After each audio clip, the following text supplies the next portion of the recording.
Good evening, everyone. It is 7 p.m. on January 13th, 22. We are calling the City Commission meeting to order, and I'd like to introduce Pastor David Edwards of the Christian Missionary Alliance Church in DeLand. Thank you very much, Pastor, for being here this evening. If you would start us off with prayer.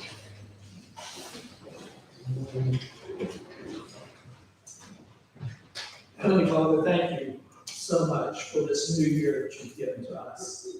And Lord, we pray your blessings upon the leadership here in Lake Helen and community of Lake Helen. And pray, Father, that you would be honored and glorified in everything that is said and done.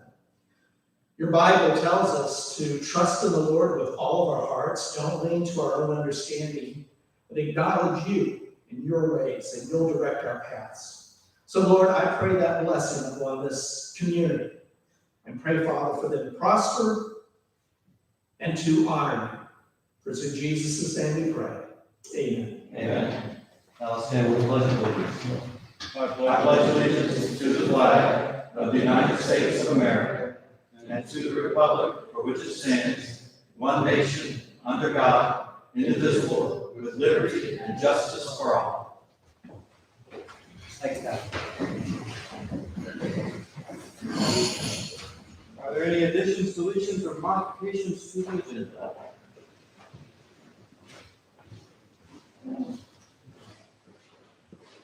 Yep. So you're going to delete item 6A.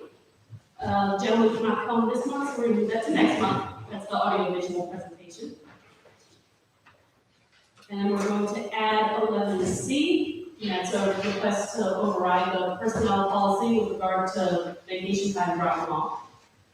And then 11D, we need to discuss the holiday policy with regards to the police department and what they are paid for when they're working or not working for holidays.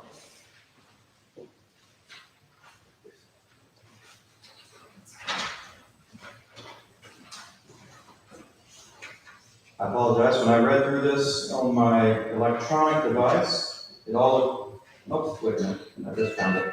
Okay. I couldn't find the numbers, but I made some scribbles to cover them up. Thank you. So we'll move on with item 4, approval of minutes.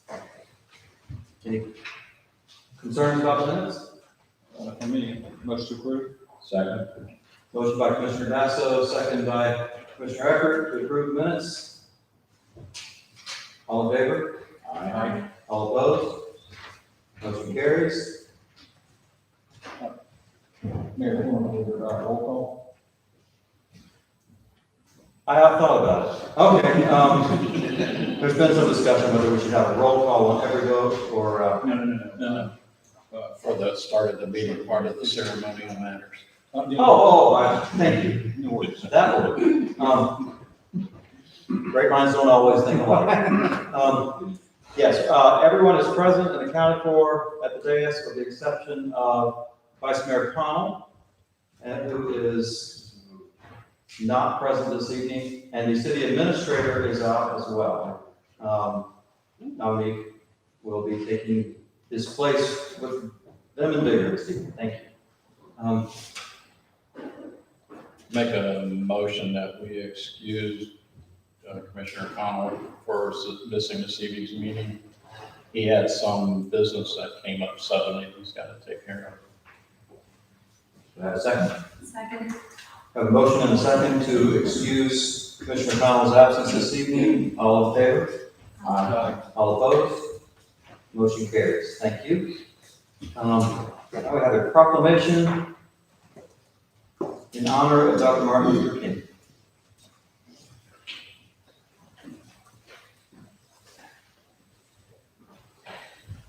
Whereas Martin Luther King was born on January 15, 1929, and lived his life promoting peace, freedom, equality, and justice for all through nonviolent means, becoming one of the outstanding civil rights leaders of our time.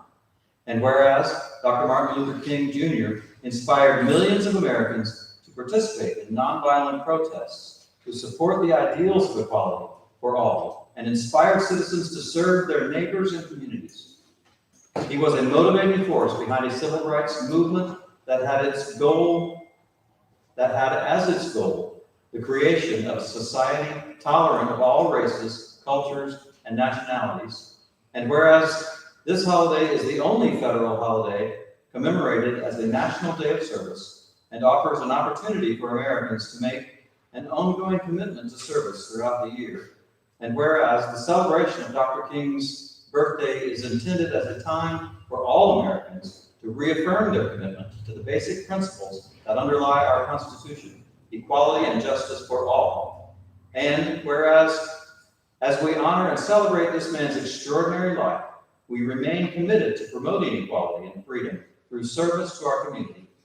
And whereas the County of Volusia has celebrated the ideals of Dr. Martin Luther King Jr. for over 50 years, and the cities of Volusia County have joined together to reaffirm our commitment to human rights.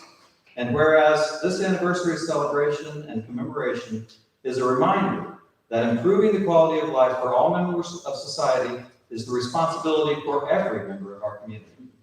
Now, therefore, the City Commission of the City of Lake Helen joins with our fellow Volusia County residents on this anniversary celebration and hereby proclaim Monday, January 17, 2022, as Dr. Martin Luther King Jr. Day. We urge everyone to rededicate themselves to the principles of human rights, justice, and equality for all. Done and proclaimed this 13th day of January 2022.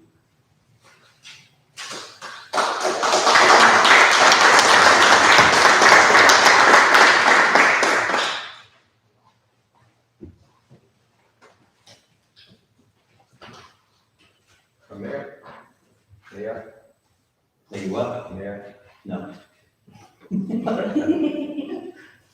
Let me see where we are.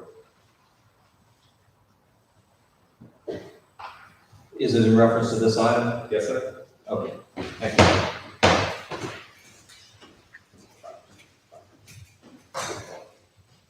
Burton, 690 West Ohio Avenue. This proclamation was sent along with an invitation to the commission to come to present this at our annual event. This year, the event, because of COVID, is going to be slightly curtailed. On Saturday, there will be a community service at the Sanctuary Church. It'll be starting at 6 o'clock, 6 to 8 o'clock. Someone could appear, would be very appreciative. Also on your agendas, on your items, I put in a letter that was really supposed to go out to, it did go out to various administrations as well as organizations, and we've been receiving donations from various organizations, and if the City of Lake Helen would consider it, it would be appreciative. That's it on legal holiday. The reason I ran this shirt, 40 years ago I was in law enforcement and shot in line of duty in November of 2000 back in the day. In November of 1982. In April of 1983, a group of us ran from New York City to Washington, D.C. to get the birthday of Martin Luther King commemorated to a holiday. It was then in November of 1983 that it was actually signed into law. So this shirt has been well worn and I can still fit it and I'm holding my breath, so don't let it bust. The last thing I'd like to put is, I was contacted by TV News 13. They're going to be doing an article on Uncle Super, a Super Memorial. They're going to be doing, it's going to be a news piece. They're going to come to the city. They're going to take show them around town and give them the information that you have on your flyer behind that. That explained, there was an article that I wrote back in 2013 that explained who Uncle Super was and why Super Memorial Garden is named after him. And also in that same vein, that has been one of the things that I was not able to succeed at in getting Super Memorial brought back into the city of Lake Helen, because the residents there, I should say the people who were buried there were residents of Lake Helen. And as of once the I-4 was widened, it was left on the other side and has not yet been able to be brought back. So something to be brought into consideration, and also to be alert you that there will be an article about it or a TV piece. And so I'm trying to make it, Mayor, if it could be available, then I would like to also have you there and just to kind of give a positive spin on the calendar. That's my tip. I appreciate the invitation. Thank you. I'll have to check, but I do appreciate it. Thank you. It's going to be January 30th. The interview. January 30th? Yes, January 30th. To be presented on the second week of February on TV. Oh, okay.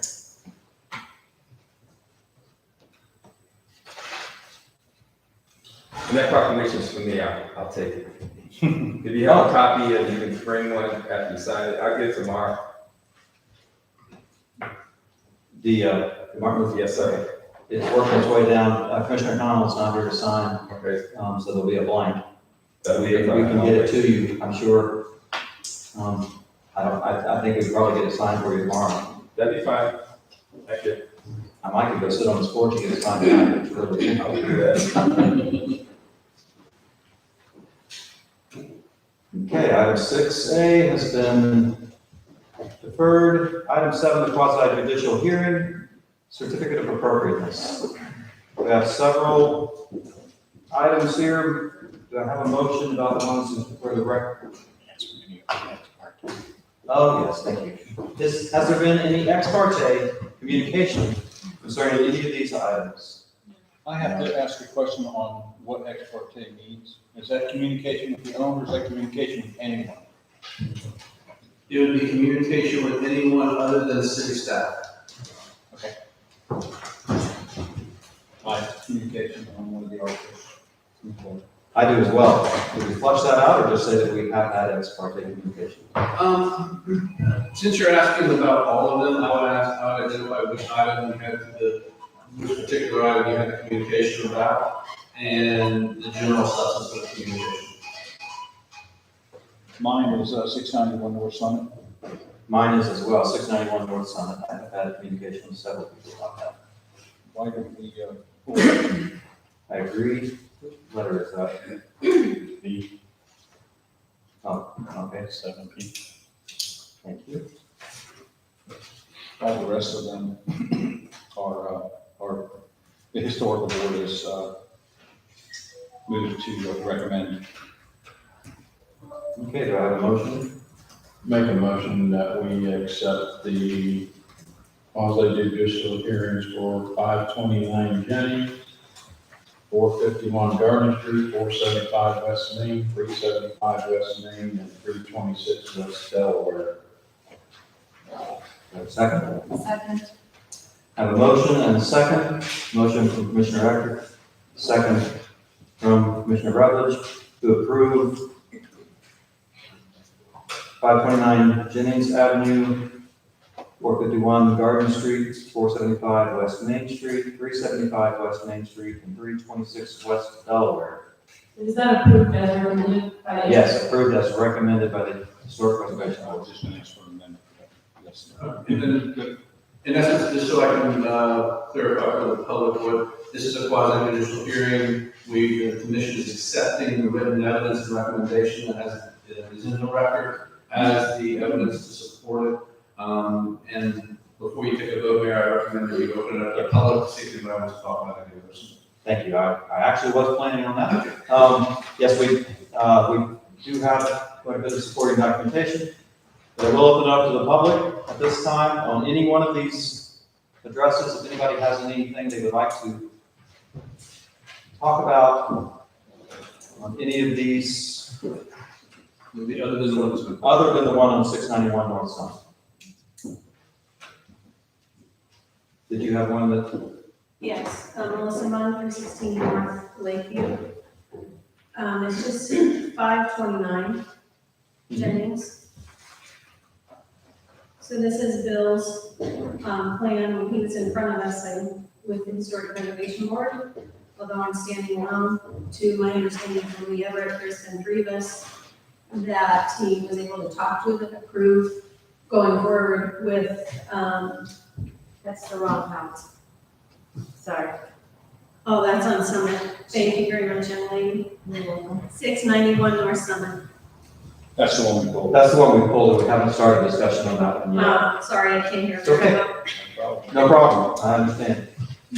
Let me know when you're there. We'll be there shortly. Raise your hand or something so I can hear. You might want to put it in park. Since you might want to put it in park, we're almost there. Yeah. Okay, I'll just sit right here. Any other people wanting to be heard on any of these items that are in this motion?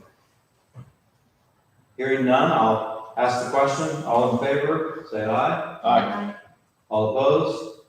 Motion carries unanimously. So I will now entertain a motion about 691 Summit Avenue. Or should I introduce it prior to getting a motion? It may be appropriate to have a discussion first, Mayor, and then have motions. Okay, let me throw in, I mentioned that I've had some ex parte communication on this. I have spoken to staff quite a bit. That's not ex parte. I will say that, several things led up to this being somewhat contentious, behind the scenes, which is where that should be, if we can. The Historic Preservation Board recommended overall to deny this certificate of appropriateness. But they did want to preserve a way for this to move forward and not completely stop the process for the builder or the owner. So they proposed some landscape items, and that process has begun, although it is not completely finalized at this time, best I can tell. As some landscape things that can be done to ameliorate what the builder did that was not approved in advance by the Historic Preservation Board. It's a compromise solution to fix a problem that the builder created. I think the board was very gracious in their recommending this, and I would like to approve some sort of motion that will give it back to the board with approval from us and giving them the opportunity to finalize this compromise and have control of that final process. So that's about as specific as I want to get for an introduction. If you have any more specific questions or things to say, I have open the floor. Yeah, I have two thoughts. One, personally, I think this should be postponed until next month to allow that process to happen. Because what I don't want to do is say, okay, you can do this based on you getting with the historical board and doing what they recommend. That doesn't work for me, for this particular one. But the second thing is, from what my understanding is, he had a permit to do certain things. And I think the bigger issue here, and we can find resolve on this, I certainly believe, but the bigger issue here is how does that happen? And have we already put the pieces in play to keep that from happening again? Because really, that's the bigger issue as far as I'm concerned. If you don't mind, I'll address that. The original permits, the first permits that you mentioned that were awarded, were when our permit person now, Deborah, forgetting her last name, Howard. She had just started and she missed checking whether or not it was in the gateway corridor. Okay, she just missed it. She just did the permit. People make mistakes. That was a mistake by a green employee, just a mistake. Mistakes happen. We've already solved that problem. I think we have solved that problem. Okay. An additional problem happened after that. When the builder came in for additional permitting. No. If you want to have that explained, come up. Maybe I don't need to go here because I think permitting figured out what they did wrong and won't do it again, if that's the basis of your question. Yes. There is more I could add, comments from the gallery notwithstanding. And I don't think this will happen again. I'm fine with I will say,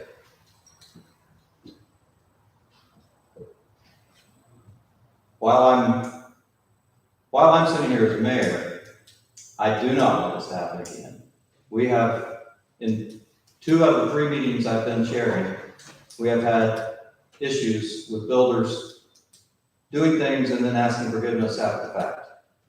Doesn't work well at all. It undermines our board, it undermines our system in general. I'm trying to let these slide. I'm going with the good grace offered by the board at this time. I know it hasn't been rosy, but they have offered good grace in this. And that's why we're trying to move forward as best we can.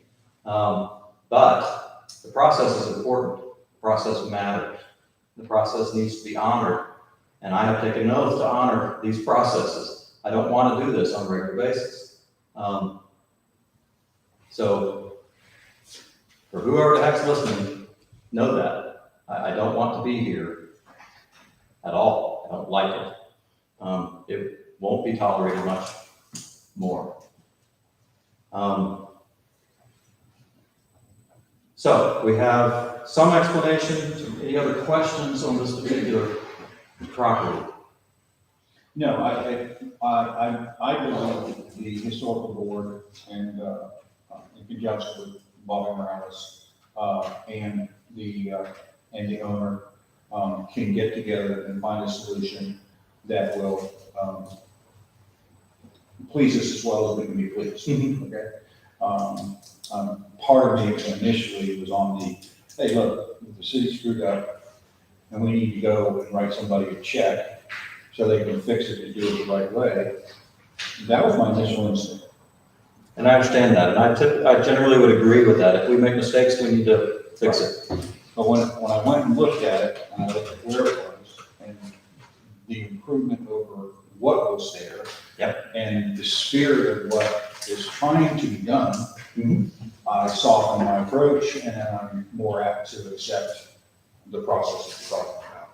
So, with that said, I make a motion to postpone this until next month and give the historical board an opportunity to come up with a solution. And I don't want to read it, I want to see some pictures. I'd like to see, whether it's, architectural rendering of the finished product or whatever. I would like to. We do have, Johnny, the stack of papers we talked about, whether or not we should pass out tonight, we do have pictures available. I don't need to see it now. Especially if we're Yeah, I'm talking. Yeah, it's in your packet. Well, I don't know, actually, no, it's not in your packet. It's not in your packet. These were additional photos. We have copies for each and every one of you, if you would like them. No, I'm talking about wondering what the finished product would look like. That's what I'm. I see what you're saying. I see what you're saying. Okay, well, okay, we have a motion on the floor. Is there a second? Could you restate the motion, Mr. Yeah, Perry? I'd like to postpone this. I'd like to postpone, the certificate of appropriateness for 691 North Summit till the, February meeting, and give the historical board and the owner an opportunity to work out a solution that's, will make us all as happy as we can be. Okay. Second. Second. Okay, we have a motion and a second to postpone this. Don't you need to hear what In, Melissa yeah, has? and well, in just a minute. We're literally 30 seconds away. I do want to make one comment, and then you can go ahead and stand up, because I'll be done by the time you get to the microphone. I do want to hear from the Historic Preservation Board, but what I would like to do instead of this, I'd rather have a second motion, but that's y'all's choice. I would like to not postpone this an entire other month. And the board, the reason I say that is that's what has been expressed to me from the board themselves. They don't want to postpone this another entire month. It's my understanding that the owner has a buyer and this could submarine his sale. And that's a legitimate concern. Yes. And it was certainly legitimate enough for the board to consider it. It is. In response to that, how much time would it take if we have to go and reverse back to where it was and deconstruct and reconstruct to meet the guideline? How much time would that take? Is that rhetorical? No, I'm just saying, I think it would be significantly longer than a month from now. Yes, it would. So that's, anyway. Ms. Long, if you could tell us some of the board's thoughts on this matter. Yeah, I also want to clarify too, because Bill sits on the board. Bill sits on the board with us, Hopefully I get a chance to say something. and he's, You wear both hats. Yeah. Oh, lucky you. he sits on the board with us, and he is a value key player within Historic Preservation Board. And I want to clarify this for the community to understand who's listening, and also for everyone who's here, and you all, that underneath our guidelines, I'm going to read this. This is where the opportunity comes in with landscape treatment. The architectural treatment requirements of this article shall also be applied to all the building exterior unless the city approves the use of landscaping as an alternative to the required architectural treatments. I really don't like that, but it's there. And the reason I really don't like it, I love my plants, they're part of my family, but sometimes they die. So if we get away from taking a look at the architectural treatments to the structure itself and start moving to landscape, we could end up with a hot mess here in our town. With that being said, to my understanding, Lee shared with me that he's talked to 3 of us on the board he was able to get a hold of. And based on what we discussed in our last meeting in December, based on number 2, the architectural treatment requirements, blah, blah, blah, that I just read to you, allows the opportunity for landscaping to be used. I received the landscaping layout today, along with materials being used.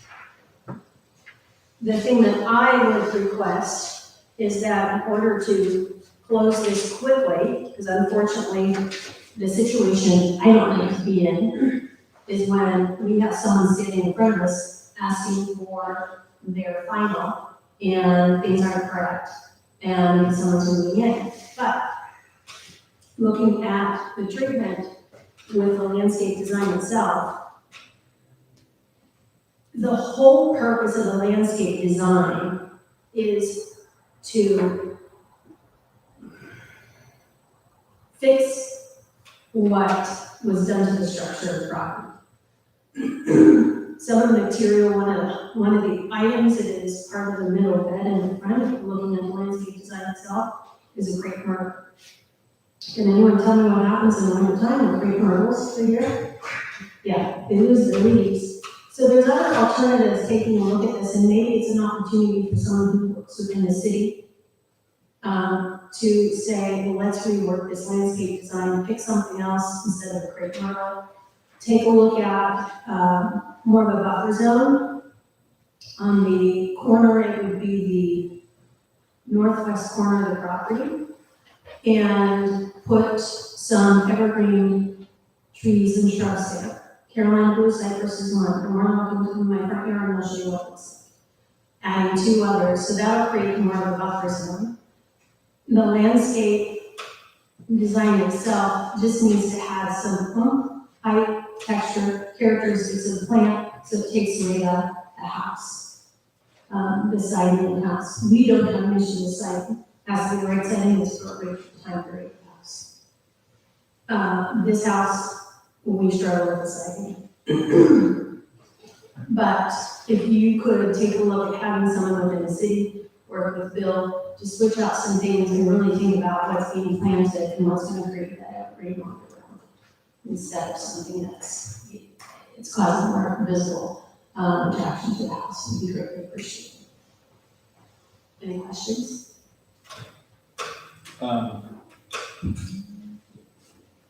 My whole reason I don't want to do it tonight is because I don't see the finished product.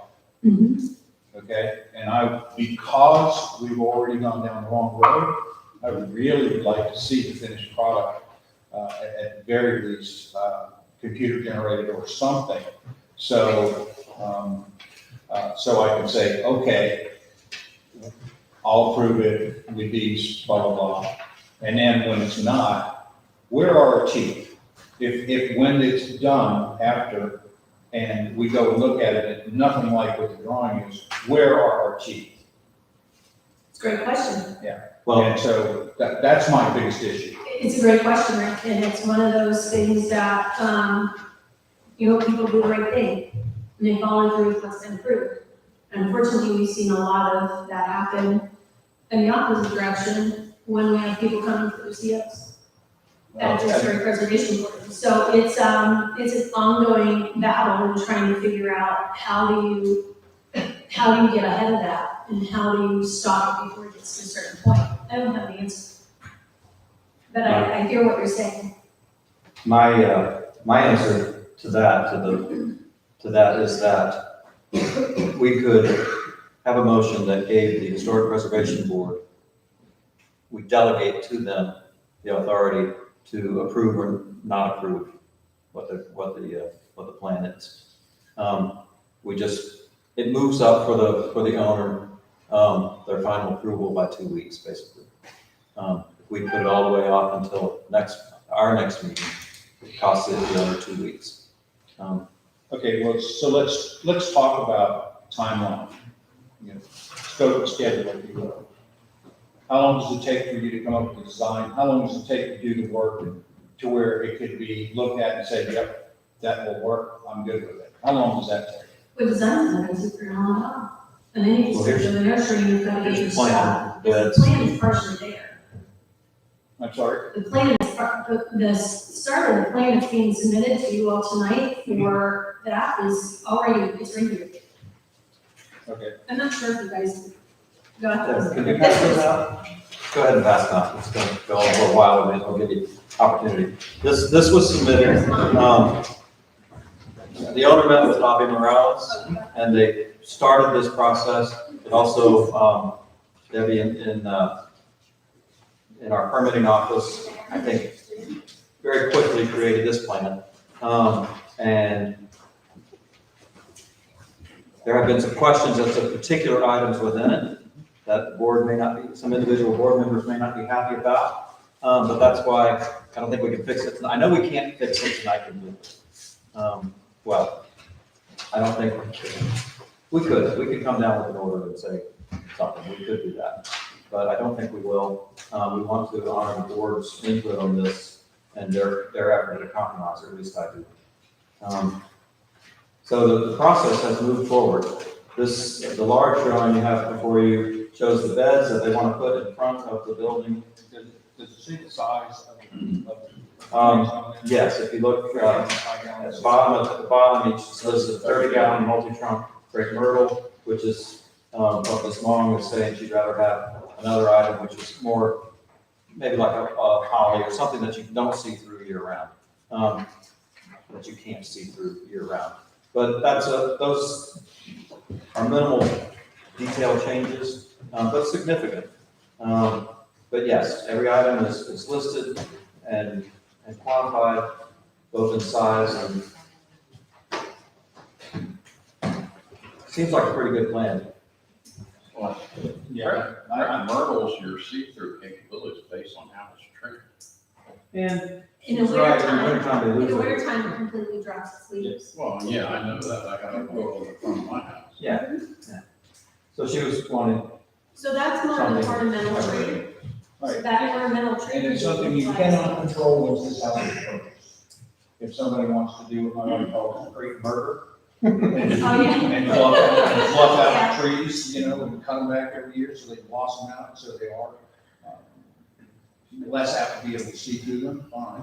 well, the reality is, and one of the reasons that this is a compromise is that, as Ms. Vaughn mentioned, landscaping, this could all be ripped up by the new owner. Absolutely. And all we can do is make an impact right now to make it a bit better and try and move the process forward.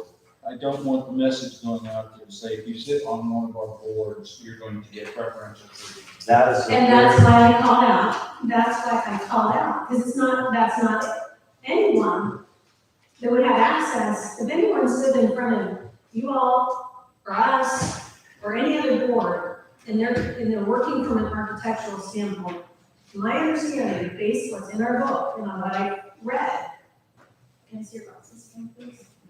I forgot my glasses, sorry. So, just give me a second, I'm looking for the page prior to. I'm taking into consideration the mindset that you didn't know this was in Gateway Boardwalk. Absolutely not. And I did come into the city before I bought the property, told them what I was doing, the tree was falling through the roof, the windows are falling out of the house, and I got a permit for the roof, a permit for the electrical box, and a permit for the addition with the windows and siding, and I set everything up to the side and bought the siding. Not to mention, I own 7 other properties, I permitted everything, came in front of the board, built the house next to the store, went to the store, did everything. I mean, it was a mistake, it was a last minute catch for Debbie. As Cameron said, she wasn't new. But at that point, it was already, everything was set for that side, it was already bought, I couldn't return it. It was an honest mistake. And I lost one buyer already. I can, we're not right now, I have a buyer that wants to close. I will also say, I'm sorry to interrupt you, I understand your passion. I do. I will say, when I first drove by the house to look at it, and I met one of your property neighbors, an old friend of mine, and she was very effusive with her praise of what you had done with the property. It's much definitely. The neighborhood's very pleased. I'm very pleased. It looks a lot better. You've done a good job. We appreciate that. I permitted anything I've ever bought here and still own lots of property. No, I wasn't questioning whether No, I know, but it you was- permitted or not. But at that point, it was like 95% done, and I was already committed to that. Sure, I understand that. If you look at those pictures, Mhm. you look at the date of the application is 11/1, and it says, it's clearly marked that it's in the overlay. Then you see an apology letter from 11/8 saying he had no clue that it was in the overlay. I don't get that. The application was not 11/1, that was because I was gonna build a carport also, and that's when it got caught. If I didn't come in to do the carport, as you see there's no carport, it would have never got caught. The application for the other is way before How them. many years have you been for? A couple, and how many people have come from that end of Summit that came from where I don't know. I know most of it, but I didn't know. I'm not complaining, the house looks great, I'm just saying. If My they job serve was on the to, board, they need to know what they're, we I just brought- had that lady in here last month that was in tears over a door. And I will say that. Yeah, that was. Okay, yeah, let Charlie. But honestly, Hang on. volunteer. Going to regain control now, I don't want to lose it anymore. We have a motion on the floor to postpone this, or to send it back to the Historic Preservation Board, to deny it and send it back to the Historic Preservation Board. Is that the essence of your motion? Yes. Um, I got one Any question. more discussion from the board? I got a question. Bill, when is the prospective buyer planning on? Yeah, I've already lost one mark, but this buyer's an FHA loan, January 27th. After that, her interest rates go up. And contrary, what triggered this was, yes, the application to do the carport. If I never did application, this would have been finished off. That's when Debbie realized, oh, and she said, I made a mistake. At that point, I had $189,000 in the house. In my name. How hard would it be to put a ligustrum tree in? No problem. My mom and dad own a landscape company. I can have it all done immediately. Because that's an evergreen tree and it gets white flowers on it once a year.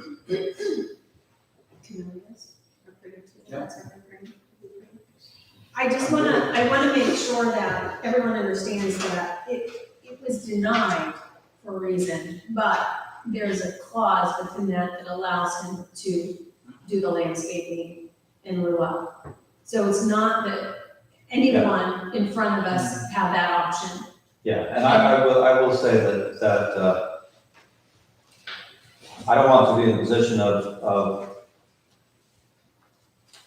not honoring the wishes of the board again, if I can possibly. And the wishes of the board this time, I've spoken with Ms. Vaughn and with Mark Shuttleworth.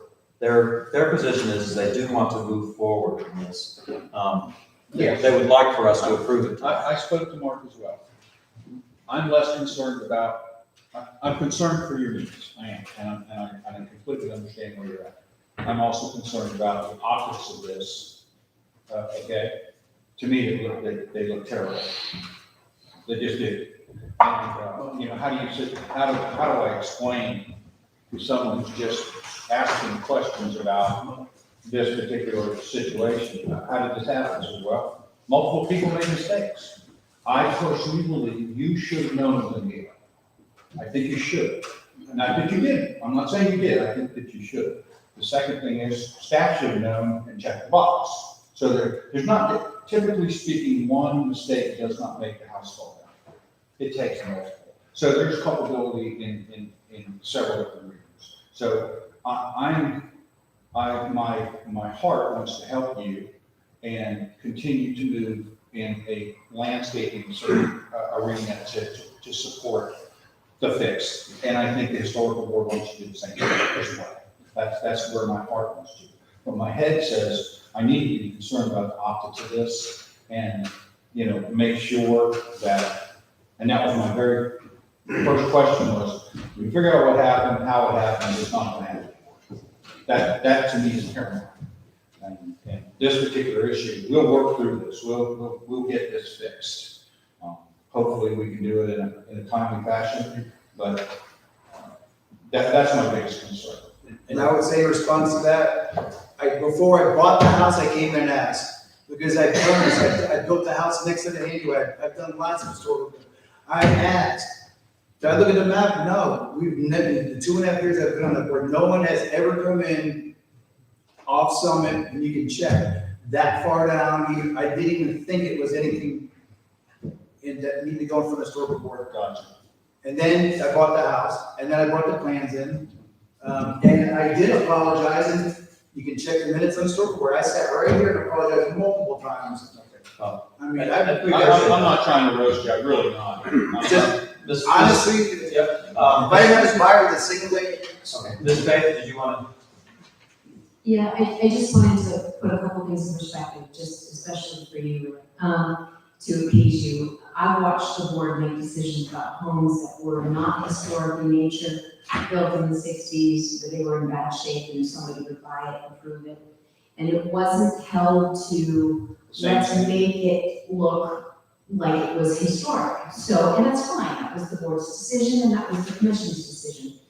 And this particular project is very, very similar. He improved it, made it look much better, it was falling down and rotting. Is it historic? No, but it wasn't to start with. So I think the board is actually being tougher on Bill because he's on the board. So from my perspective, and I've been watching the board for 3 years, it is a new board, it is got 2 new members, so things are, boards are going to change.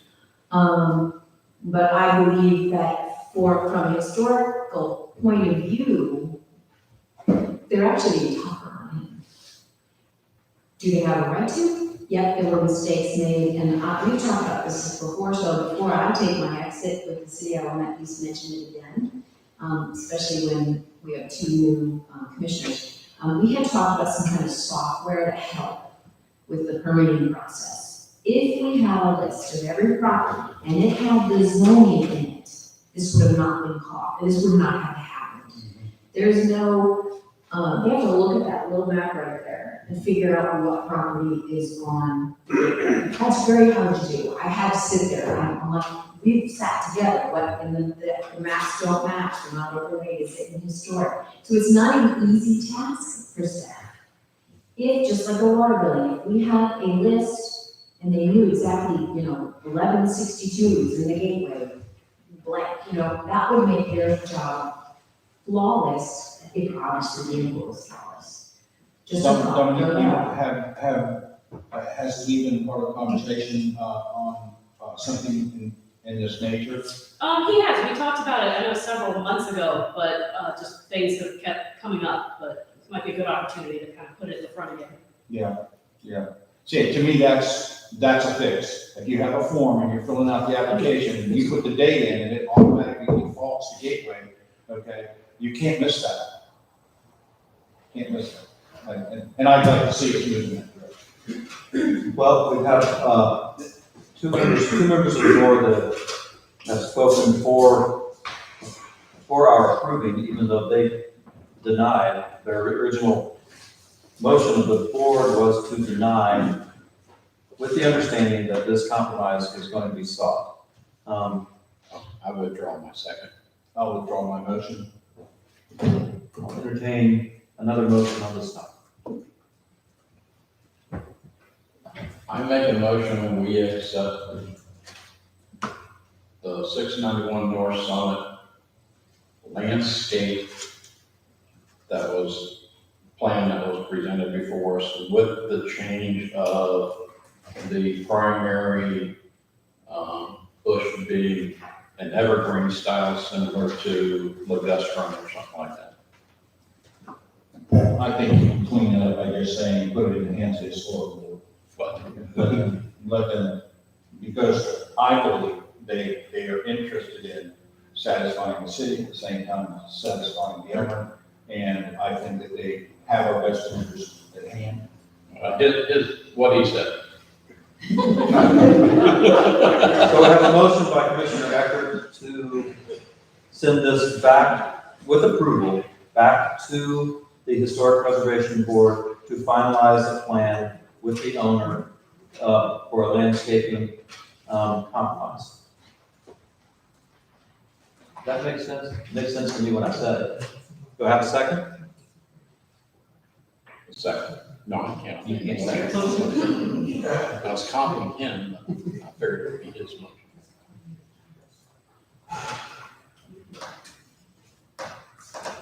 No second. No second. All right, good. I'm thinking about it.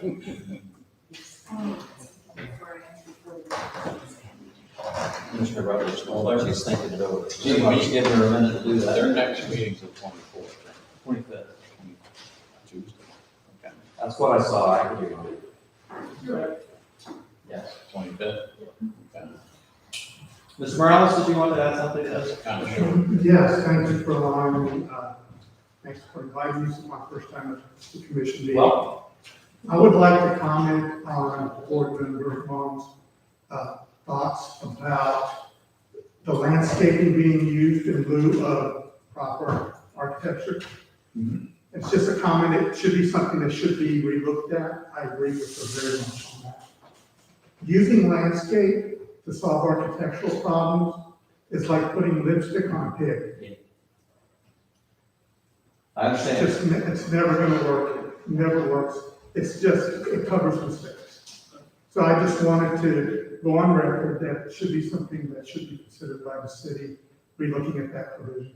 I appreciate that, and we should look at these ordinances, and reflect what we want to do for the future. And this, being reminded of it now, when we're seeing the problems this creates, is good. So thank you. Well, we have a motion on the floor, still no second.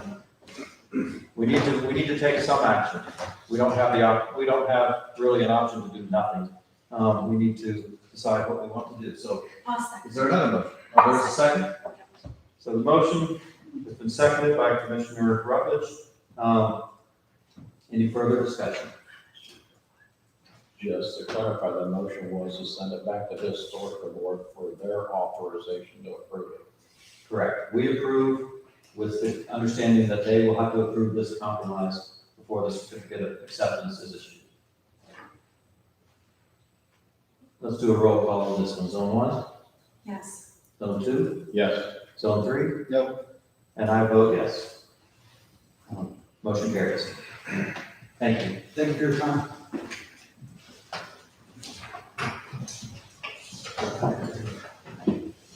And I do agree with you that there's important things in this. I'm glad they got voiced. Can we put something on next month's agenda to talk about the software program? Thank you. That concludes the quasi-judicial portion of our agenda. Move on to public forum, and I do have very many cards here. I have one last thing that I would like to say about the last item. I think it's also important that, I don't know how we do it, but that we do a better job of educating our volunteers that sit on the board to what their job is. Because to me, if someone has the credentials to sit on the board to do a job, they certainly should know where they are and what is going on. And if indeed, and I'm sure we want to City Hall, is it, no, it's not. Question it, and it may, all those things may happen. But it really did smack in the face. This was no small mistake on either side of the equation. I agree with you. So anyway, thank you. Our first yellow card is Bernie Burton. One down. This was on down to okay, anyway. The next card is from Connie Hughes.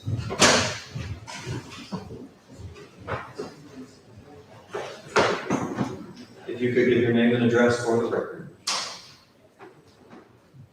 Connie Hughes, 386 North Lakeview Drive, Lakeland. I'm here tonight just to give a short report on the progress of the legacy project that we are working on together. And I wanted to tell you that we are moving into phase 2, which means we're looking for money. We've done the organizational part, and my committee is so wonderful. They're so strong, and they work so hard, and I want you to know that. And we are moving into phase 2, where we're looking for money. We still need the survey done, which we're hoping will be completed soon, because that's part of the package that we need to present.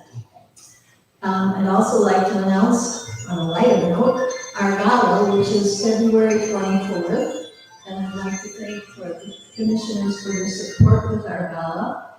And I am proud to announce the first honorees of our gala. They are the following. These are 4 women who have given a lot to Lake County. Excuse me. Sorry, thank you. Thank you. There are 4 women who have given their heart and souls to Lake Helen. They will be honored at the gala on February 24th. They are Johnny Tevis, Betty Doherty, Dean Masters, and Gloria White. They are foreign.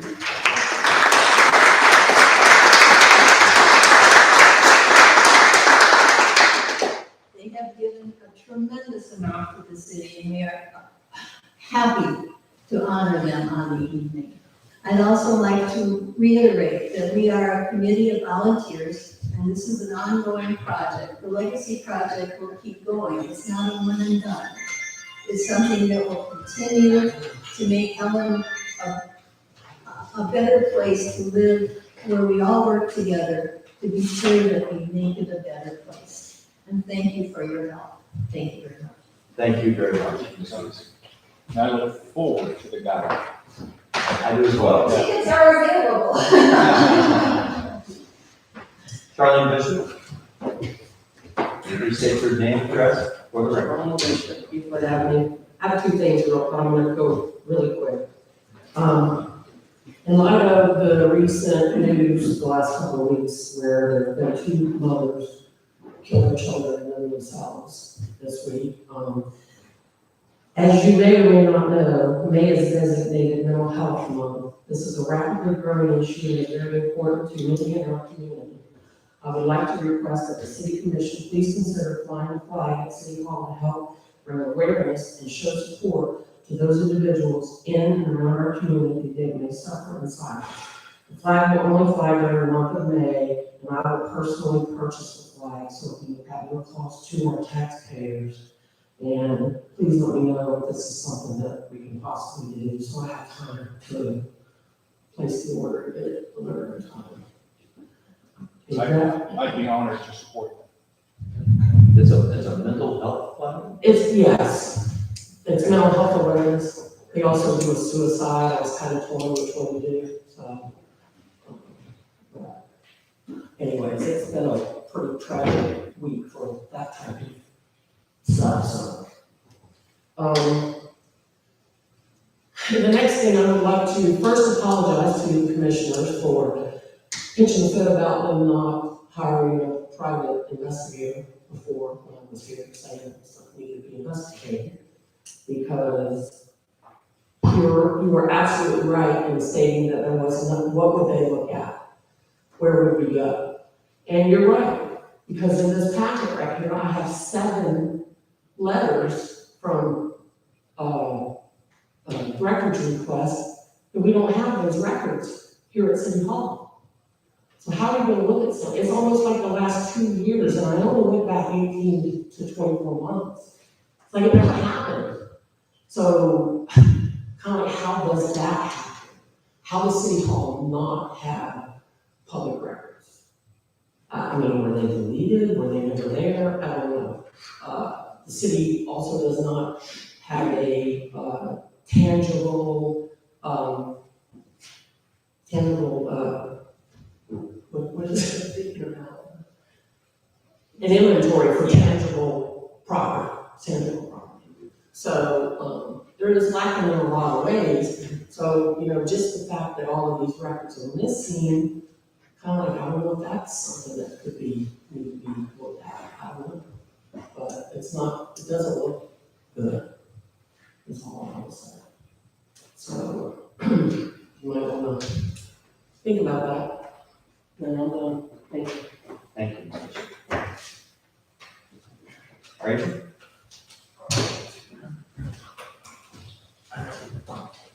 Oh, sorry, folks. I gotta get going first.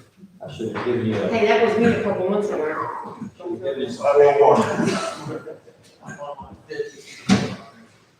Please state your name and address. Yes, sir. Good evening, everybody. My name is James Tyler, known as Ranger. I live at 470 North Blue Shannon. I'm here tonight in reference to water bill. I'm here to ask for grievance for a friend of mine, Lisa Jean Bartholomew.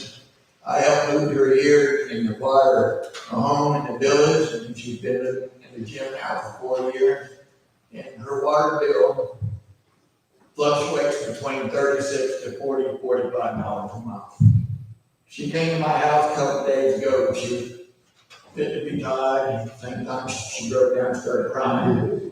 Her water bill was $2,122, and she financially would probably devastate her and ruin her. And I'm just here to ask the council, because I could have brought all my notes on these water meters, but I don't want to go into all that right now. I'm just here to ask the city for grievance, because that's just astronomically would devastate anybody that lives by the week. She's single, she's on fixed income, she works at Spartans, and she's a dedicated person, and she loves the gym, and I just want to see what y'all can do about it. Thank you. We have had several of these come before us over the last few months, even just in the last 3, but a few more before that. We have historically found a way to make this not so devastating. One of the main things that's been done is just do an average and then forgive the difference. Or we have also, the other thing we have done is we have asked staff to prepare a policy to deal with this in the same way in the future, and that still is not finalized. So we're faced with this once again. Perhaps a motion to ask this person to pay an average of their last 3 bills. What we do. We haven't lost all of our rights. We have, I'm a long time. so, but it's up to y'all, and I'll open the floor for discussion. Before we get to there, are we still on quarterly billing? Yes, See, that's part of what exacerbates these expenses. yep, it's not caught for a long time. Right, and what I would like to do, once again, as a discussion item, is we put on next month's agenda, discussing moving to a monthly billing. Because although these will still happen, it'll be a $360 water bill instead of $2,000. And so, because, we've looked at it, yeah, there's issues with meters, that's not what caused the problem here. This is what caused the problem here was broken pipe. And a lot of times, we live in a big sandbar here, so when it happens underneath the house, you don't know until you use it. And then you can do something about it. So, that's not a meter issue. Although the meters do have the ability to go in and go back and look at things, we can't afford, or we've chosen not to afford, to have somebody look at every single meter every single day so we can keep that spike. Okay, and I don't think we want to go there. Okay, so with that said, I would make a motion to accept paying the average or the high end of the average, whatever it is, whatever is accommodating. And I would waive any late fees or any other charges or anything like that. That's second. Any more discussion?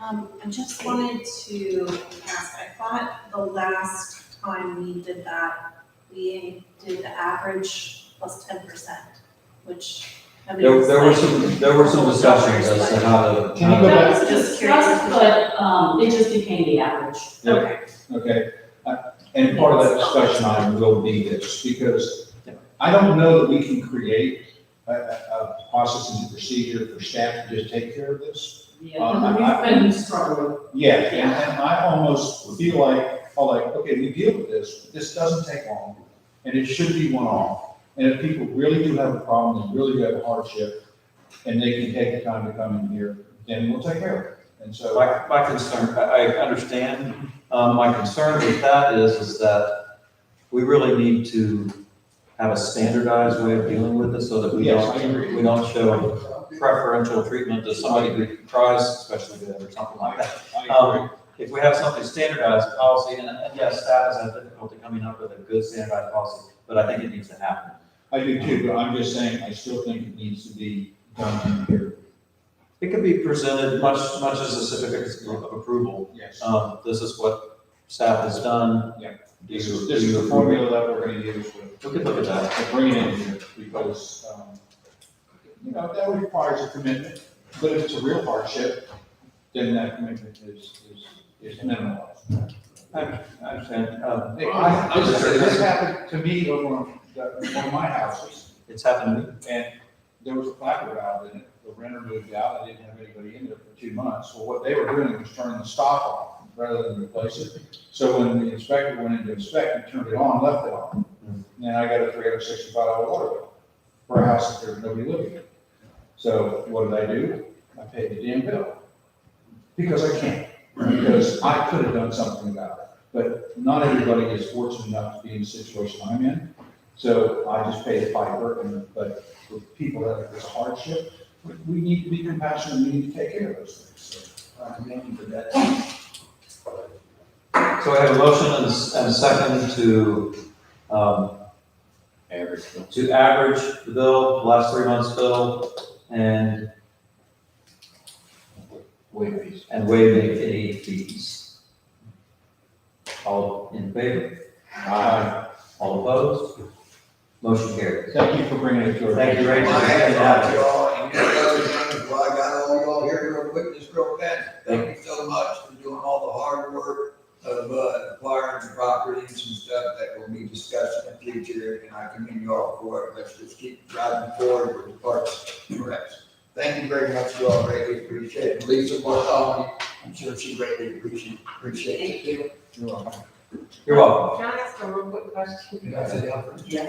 Rick said he would have supported the flag thing, but it's like, do we have to vote on that or what, before I go in order? I mean, I don't know. Is that an approval? Yeah, that's a good idea. That's a good idea. I make a motion to approve, having the month of May, Yes, and what specifically did you call it? it's mental health awareness. Mental Health Awareness Month, and that the city hall will provide a flag provided by Mr. We'll provide the flag or I will. do they? I will. We'll hang for it. Okay, we have a motion on the floor, Second. and a second, motion by Commissioner Basso, second by Commissioner Eckert, to fly the mental health awareness flag provided by Charlene Bishop for the month of May. Do we have any discussion on that? Did you want to discuss this? Mrs. Bishop has already made her presentation. I would like to say, I hesitate to fly flags for every good cause. I hesitate to make proclamations about every good cause. It's starting to lose its meaning.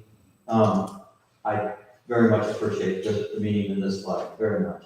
Don't get me wrong. No, it's fine. But I do get concerned about that. So my thought is no, but that comes to vote time. So a motion and a second. Let's vote by zone. Zone 1? No. Zone 2? Yes. Zone 3? Yes. And I vote no, that makes it a tie, which means nothing happens, I believe.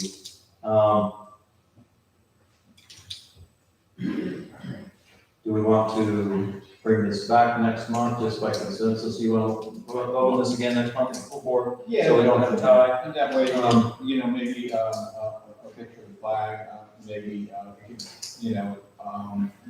some more information, some more public support. I think we'll still have Yeah, time. I honestly, I get what you're saying. I think we'll still have time to get it done if Yeah. that ends up being. If we can also add to that, we got an email requesting that we fly the LGBT rainbow flag for the month of June, which is nationally recognized as the LGBT month also. So we might as well add that to this discussion. I didn't want to do that, but okay. It was in the email, so we might as well handle it. Well, it's public record, there's no doubt about that. But having a conversation about proclamations about flying flags, and I agree with you. To me, it reminds me of the trophies for everybody, participation trophies. Yeah, and the ribbons on the lapel, when it first started, it was for one thing, and then you see a senator stand up now, and he can barely stand up for the weight of the ribbons. it becomes virtue signaling rather than true support. And that concerns me, but that's just an opinion, it's all subjective, and It's true, that also concerns me, the fact that it's all subjective. unfortunately. Okay, next on the list, actually, if you would make a note on to revisit this next month. Because I don't want to just put aside, I have a full commission to have an opportunity to make a full decision. And it gives us time to talk to the public as well. And see Yes, what they're interested in. absolutely, talk to your constituents. John Gamache? John.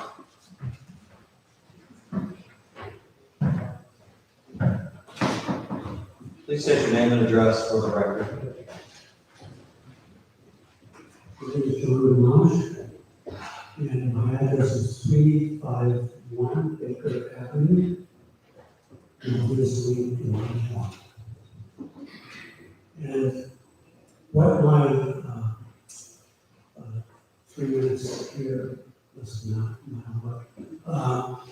We've had on Baker Street or Baker Avenue a problem with a corner house that's on Baker and Volusia, with people working in their cars day and night, 3 o'clock in the morning, 4 o'clock in the morning. It's ridiculous. The young people, I know they're in business, because why would they? There's a whole crew there that work shifts, and they are making money, and this is a residential area. And the yard is like full of tires and wheels and everything. My sister is living right next door to them, and she's gonna speak herself, and I'll never do that. But everyone on the street is enraged with this. They test their cars up and down the gravel road, create dust and everything, and disturb the quietness of the neighborhood. It's really, I wake up at night with the hearing that the truck idling for half an hour, 45 minutes. I mean, there's no need for this. They're in business and they shouldn't be there. And something has to be done about it. What's the address of the property in question? I think it's 190 Volusia. 191 Volusia. And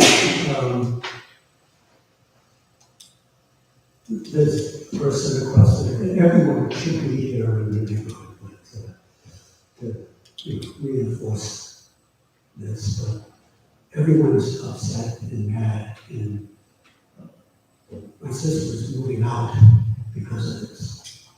And her house is gonna be up for sale.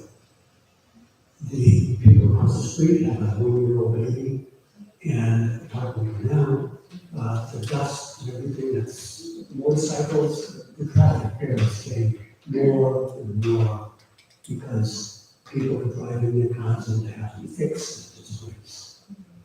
And unless the town wants to pay for paving the road, which will get rid of the dust, but it's unattainable. I mean, this is ridiculous.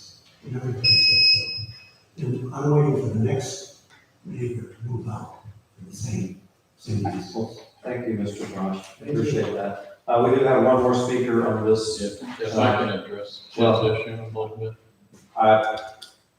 We have another speaker, Denise Thibodeau, on this same topic. Okay. I thought we'd let both of them speak, and I did want to ask them to.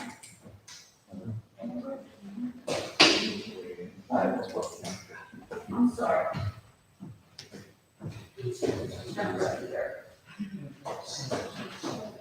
And Chief Mullins will probably ask you as well to weigh in at that.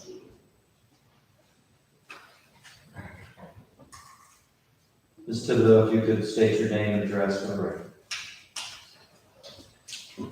I'm Denise Thibodeau. I live at 363 Baker Avenue, right next to that house at 191 Volusia. 191 Volusia's this way, and then Baker's this way. They were in the back part of it, and they parked all their cars, so they lined up, 10 cars usually, lined up on the side of the road, or actually in the road many times. Some of my neighbors have complained about not being able to get down the road. They go around, there's been accidents because of them. It's just, we've gone through it before, we've been going through it all year. I've been complaining and trying to do it the right way. The other neighbors are complaining. We were told to do a code enforcement complaint form, we did. We said, we were told by the code enforcement one more time, and they could be deemed nuisances. Oh, that was probably 6 months ago. Nothing gets done. I'm tired. I don't feel good. I just want peace. And these people come in and appear to get away with something. You keep getting told, whatever we call a complaint, Mrs. Thibodeau, you've heard this before. We've told you this before. There's nothing they can do unless they really catch him. Well, I've got stuff. I've got pictures in here. I've got videos, and I've put it on my phone. I've caught it. They don't want to look at it. I don't understand why these people are treated better than me. I feel like a second-class citizen here. I gotta move. I can't get help. And they're hurting us and they're laughing about it. They think it's funny. They antagonize us. The other people will tell you. I think some of you may know that we've tried to get a meeting with certain people, and that hasn't worked yet. Some people try to take it slow. I'm not taking it slow anymore. I'm too tired. I'll be moving. My house is just about sold. It's just about empty. I'm gonna go live in a trailer in the hills now. Great. Just to get away from this. Plus I was told today a price that they gave me on the house is not what I expected, and they said it's because of the neighborhood. I didn't ask. I'm gonna call tomorrow and find out, is there any particular, did they see anything from way up there? Because they don't come to your house. They see something from up there that bothered them. I went in to do a complaint, or some of us went in to try to talk to the police department, and, Chief Mullins was on vacation, so I asked if there was an acting chief, and they said no. I thought it was kind of odd, because isn't there supposed to be an acting chief when there's no chief, when he's out, or not? I mean, I could be wrong, so just forget that. We just want to have a meeting, and I'll get together and try and solve this, and I'm gonna be out of it pretty soon, I'm tired, but the other people in the neighborhood want to. They all are sick, and I think they're probably got the virus like everybody else is trying to stay away. Thank you. Thank you, Ms. Thibodeau. I appreciate it. I know several of us want to weigh in, and we want to allow the chief to do that first, or do you want to? Yes. Yes. Chief Collins, if you would address this issue as well.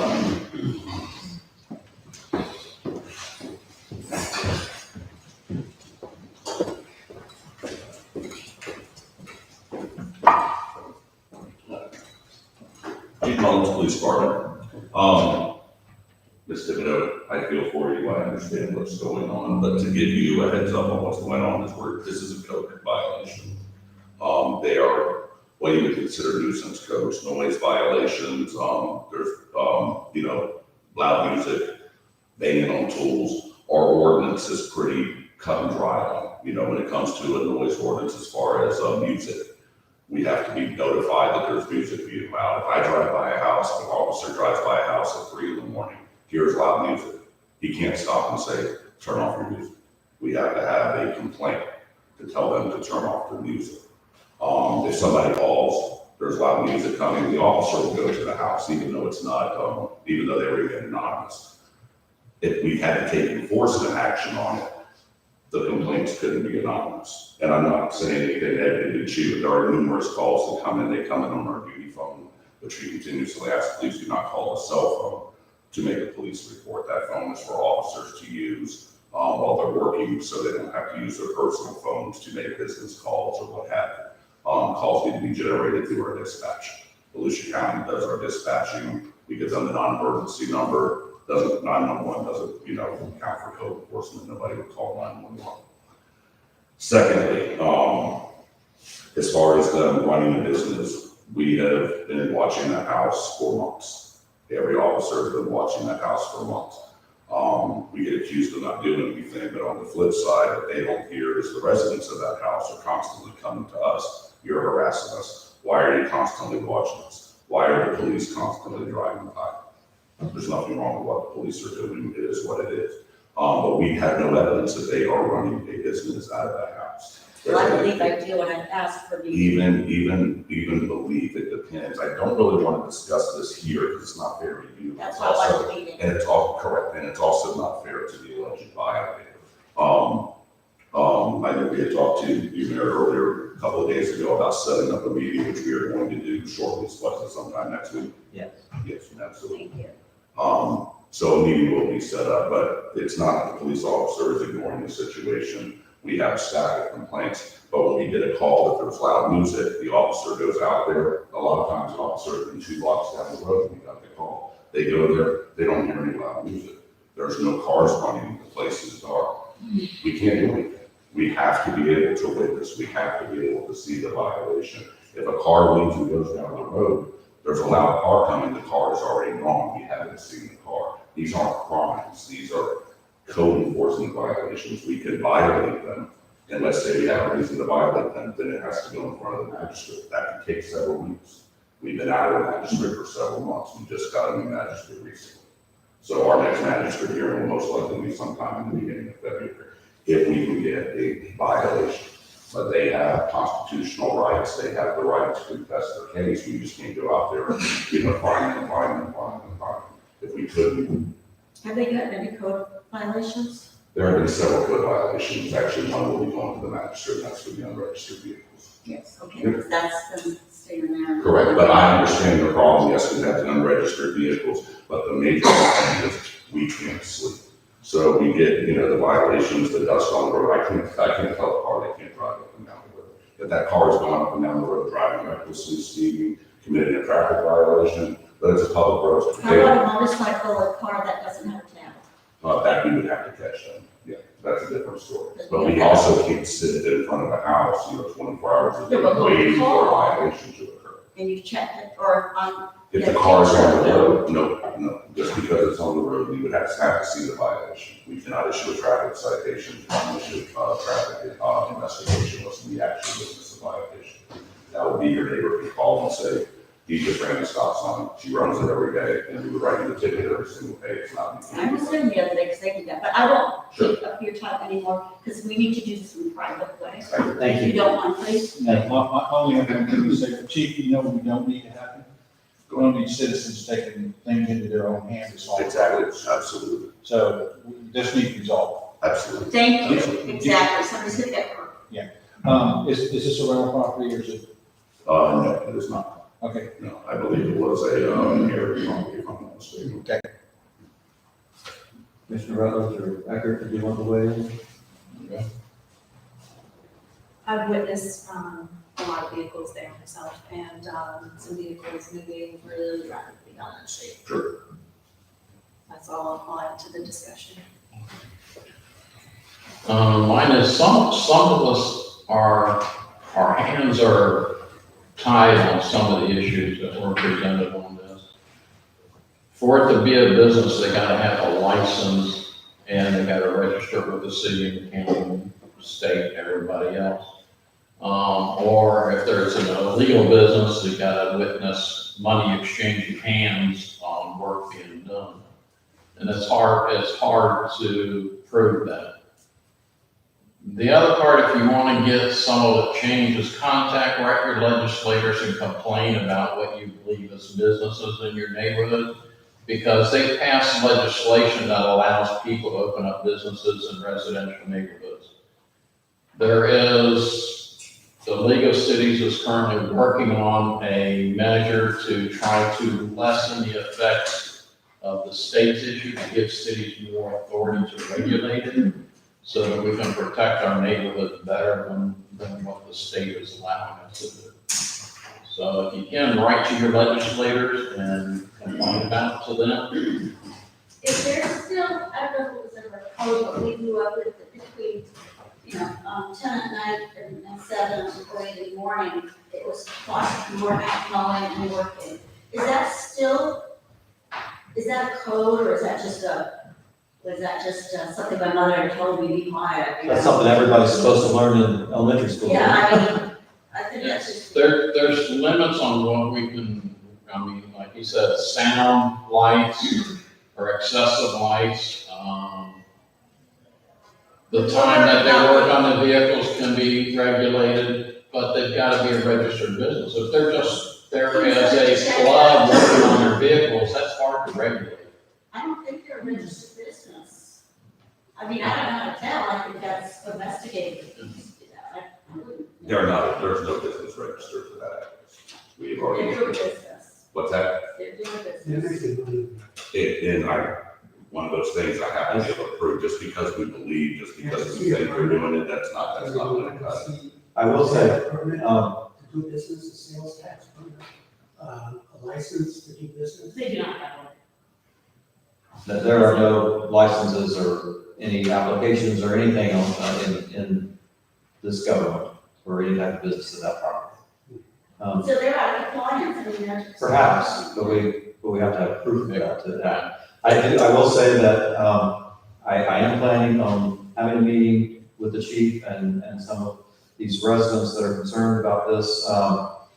I'm just doing that as a courtesy, really. I have no authority to act in any way, shape, or form, other than to just hopefully move the conversation forward. I'm going to be getting an education as much as anybody. I appreciate Chief Mullins, your willingness to meet with us. And it's not surprising, but I appreciate it. We'll see what we can do. I also plan on knocking on the door and talking to people, face to face. Good old fashioned neighborliness. We'll see if that makes any difference. Apparently, from what we've been told, it may not, but it's worth a try.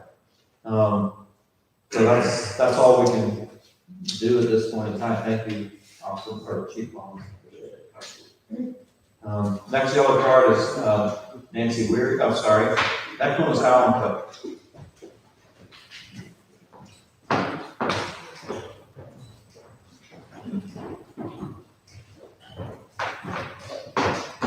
And Mr. Cook, if you could state your name and address for the record.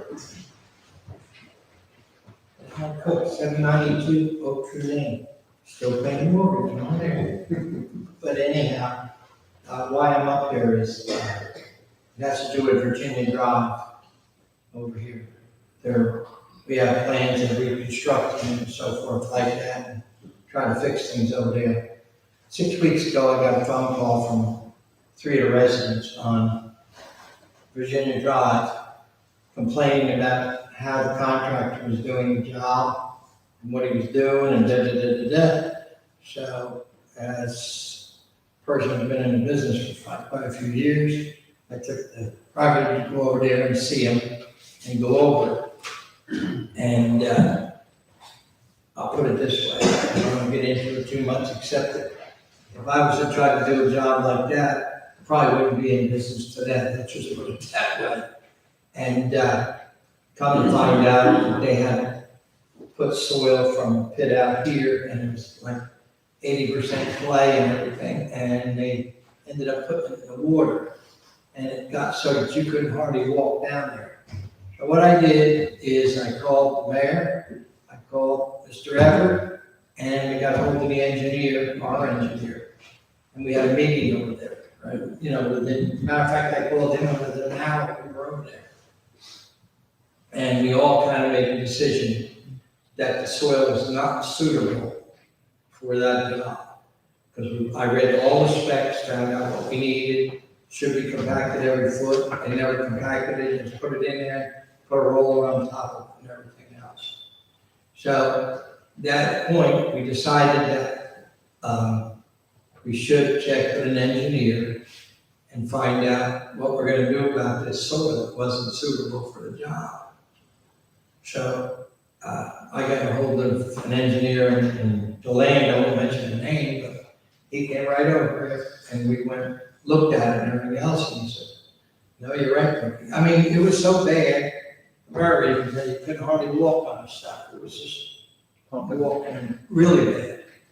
So, turned around, I got him over there, and he says, the bad problem with this situation is, with the contract that the town has, it states in there that the contractor will hire an engineer to watch the job and do all the specs on it and everything else. And it just happened to be this engineer, and he says, Cookie, I'd love to be able to do something. This is what needs to be done, but I'm actually working for the contractor, so I gotta kind of back out of this thing and let it happen. So what I did is I got a hold of Lee, okay, and long story short, the town sided with our engineer that we get an outside engineer to do the tests on this soil. Well, long story short, it was supposed to be tested with all the holidays, we got messed up and everything.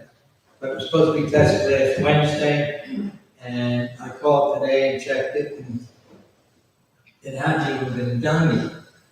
And I called Lee and talked to him the other day. Actually, I stopped in his office and talked to him. And he said, I haven't heard from him yet. So today we checked and found out they hadn't even done it. So what they did is, they called back and said they would go and do it this afternoon. I went by there before I came to the meeting, and I can see where they have the circles where they're going to do the test. But what I was afraid of is the holes that they are going to drill is in a better ground up on a hill on both ends. We need to direct them where we want them to drill. Exactly right, Rick. So that's why I'm here tonight, and Lee's off else, but I don't want them to put the holes in the wrong place and finish the test up and say it's good. Right. So, Why can't our engineer, city engineer, direct them as to where he wants the test being done?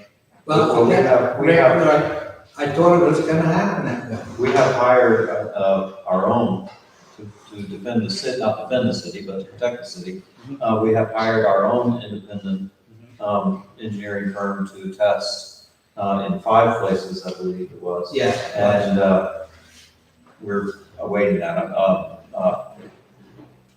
Mr. Everett is contracting with them and working through that. That's all fine and good, that's the way it should be The done. placement of those, I know, is important. Exactly, because if Cookie is aware, and our city engineer is aware of where it's potentially not in compliance, we need to direct them, that's where they need to do.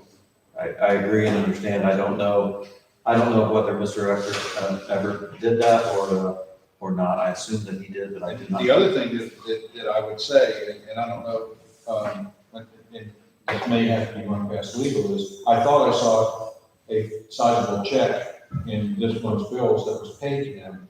I would go as far as to send him a letter and let him know that, and once again, it needs to go to legal, we need to do what's legally right, and to let them know that they're not going, no further funds are going to be distributed until this issue's been resolved. Well, I'm certain that our contract, I haven't read it, I couldn't tell you, but I'm sure that our contract must have performance clauses before payment. And I'm sure they are. We do need to make sure that those are carefully adhered to. It sounds like that they are doing what they're supposed to do, they're just conveniently not doing it where it needs to be done. Well, that is the concern, and I understand that, and you're absolutely right, and you understand it too. Both of you two gentlemen understand it better than anybody else in the room. And I've gotten an education during this process, and I appreciate that. And I'm right on board with you. We need to make sure this doesn't get built to, below to substandard and then have it wash into the swamp again, like it's doing right, like it has done. So I'm with you. All right, what we'll try to do tomorrow morning is get a hold of our engineer, that's the our city engineer, separate from the company that's doing the testing, and see if we can get him to get over there, and I'll go over there with him, and I can contact the city administrator to find out what he has done as far as setting that up. I can get him on the phone and we'll find out and make sure that that's being done. All right, if you give me a call, because I don't wanna let it go, because he keeps No, we don't wanna let working. this go. He keeps working every day, and he keeps putting all this stuff in there. We're gonna be in bad. Yeah, if it's being done improperly, we need to stop it as quickly That's as what I'm we saying. can. Yeah. But, All right, so let's. so we've gotta have legal grounds to stop it, we can't just stop it because we think we should. But they are gonna do the test, because I saw the markings in the road. Problem is, the markings are in the wrong place, they ain't wet here, they're up in the dryer. Yeah, Are you gonna be? this road's a nice big dip, and now the bottom where the problems are gonna be, and you can test down there. Yeah, you can call me, Okay. but because I sit up here. and No, I'm not asking you that, Okay. I'm just gonna let you know. Otherwise, I'd be happy to. Okay. Yeah. Thank you very much, I just don't want to let this go any further. Thank you, please keep me informed. But I definitely will be in conversation with I got a us. question for Dominic.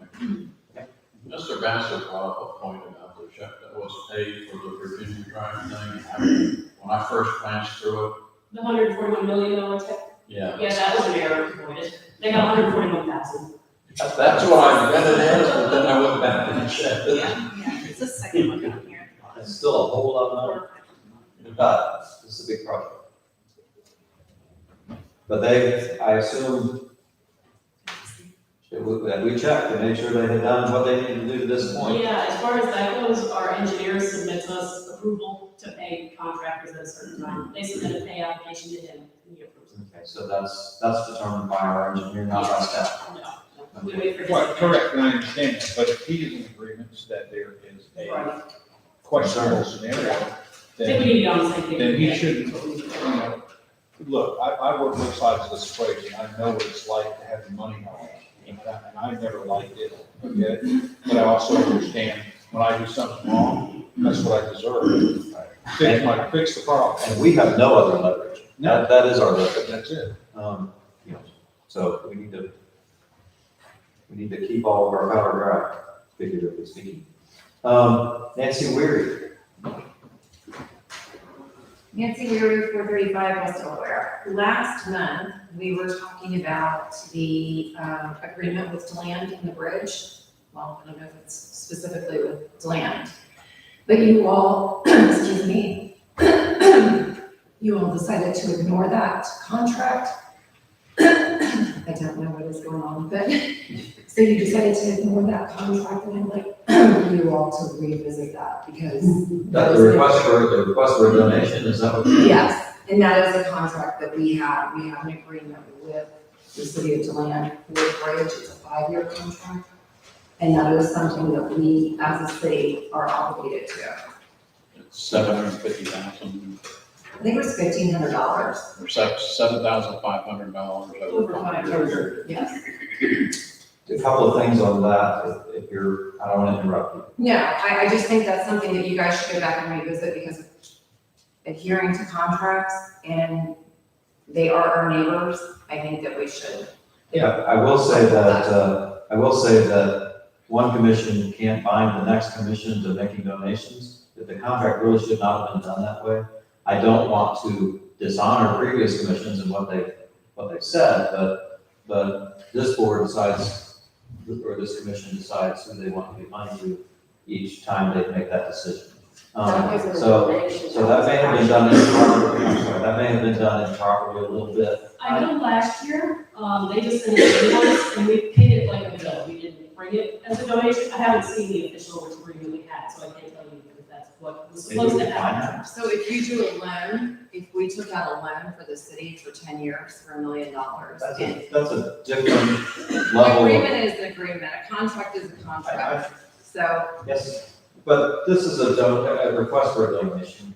It's really not a contract for services, per se. They don't provide services to the city. they may do some of our. I have the chance of providing services.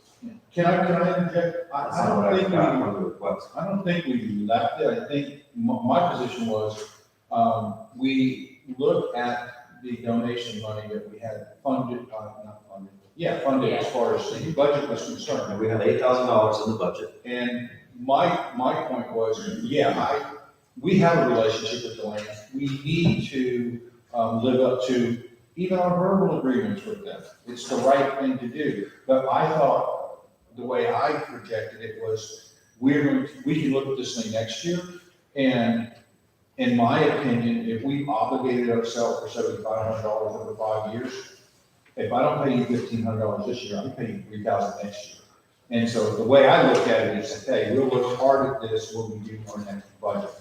And if we need to send a letter to that effect, Then I would suggest we do. I think. Yeah, I hear what that you're would be saying. the I hear what you're right saying. I do understand, and I would like to see if there is an agreement.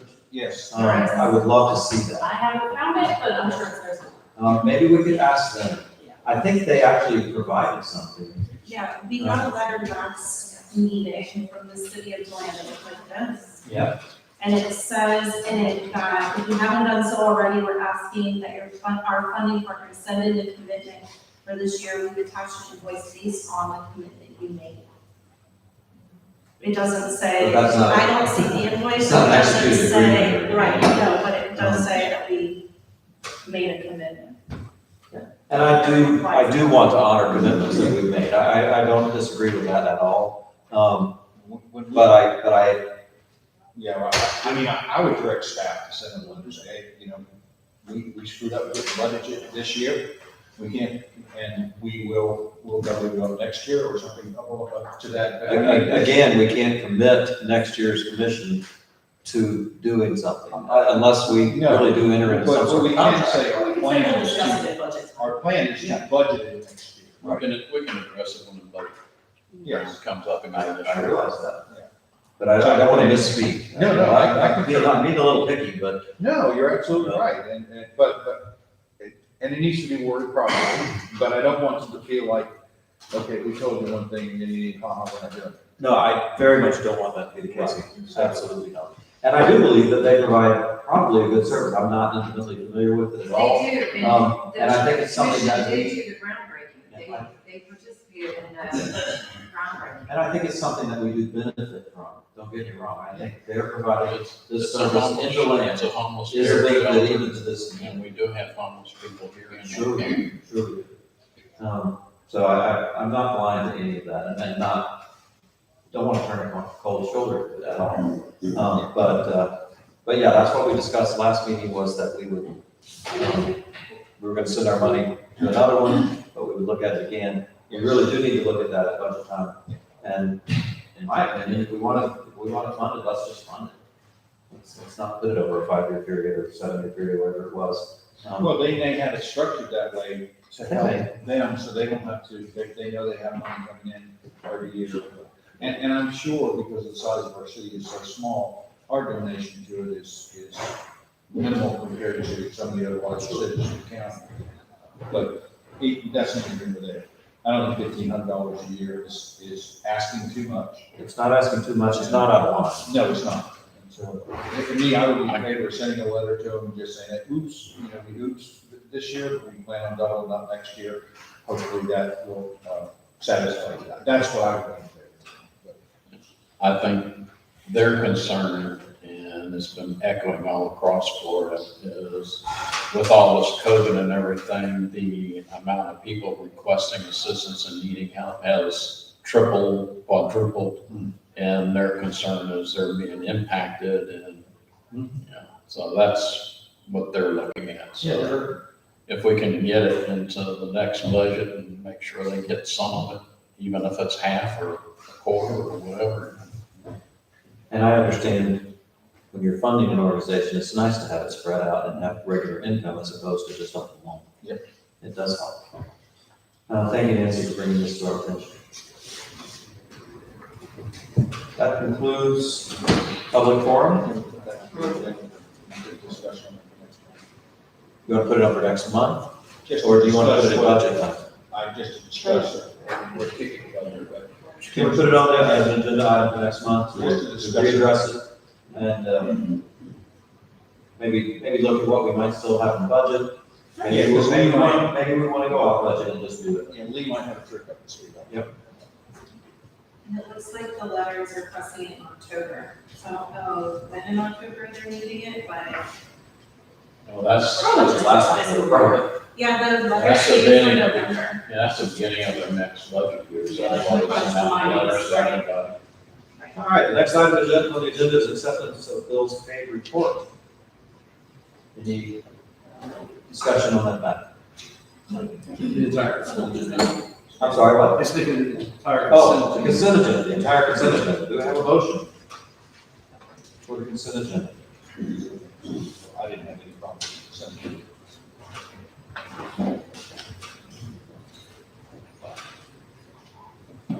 I have a question on C.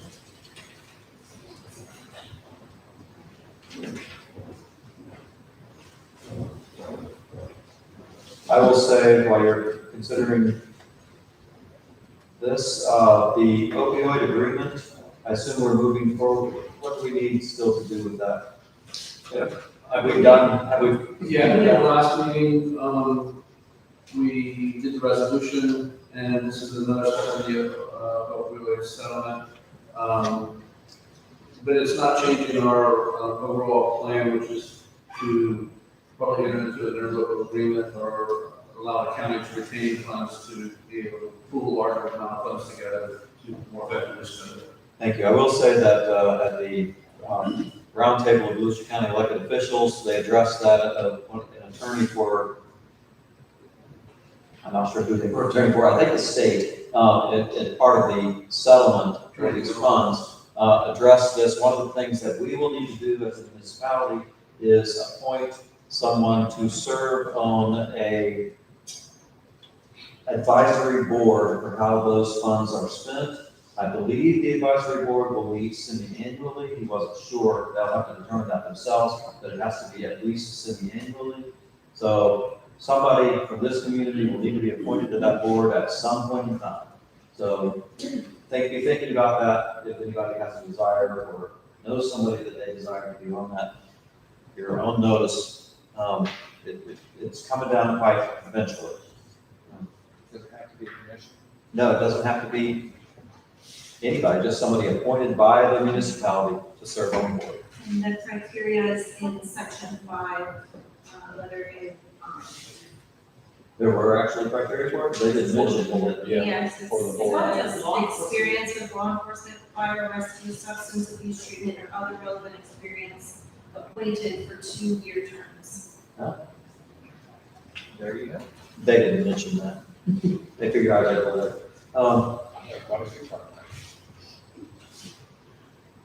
Okay, do I have a motion to approve the consent agenda? Make a motion to approve the consent agenda presented. Second. I have a motion and a second to approve the consent agenda. All in favor? Aye. Any opposed? Hearing none, motion carries unanimously.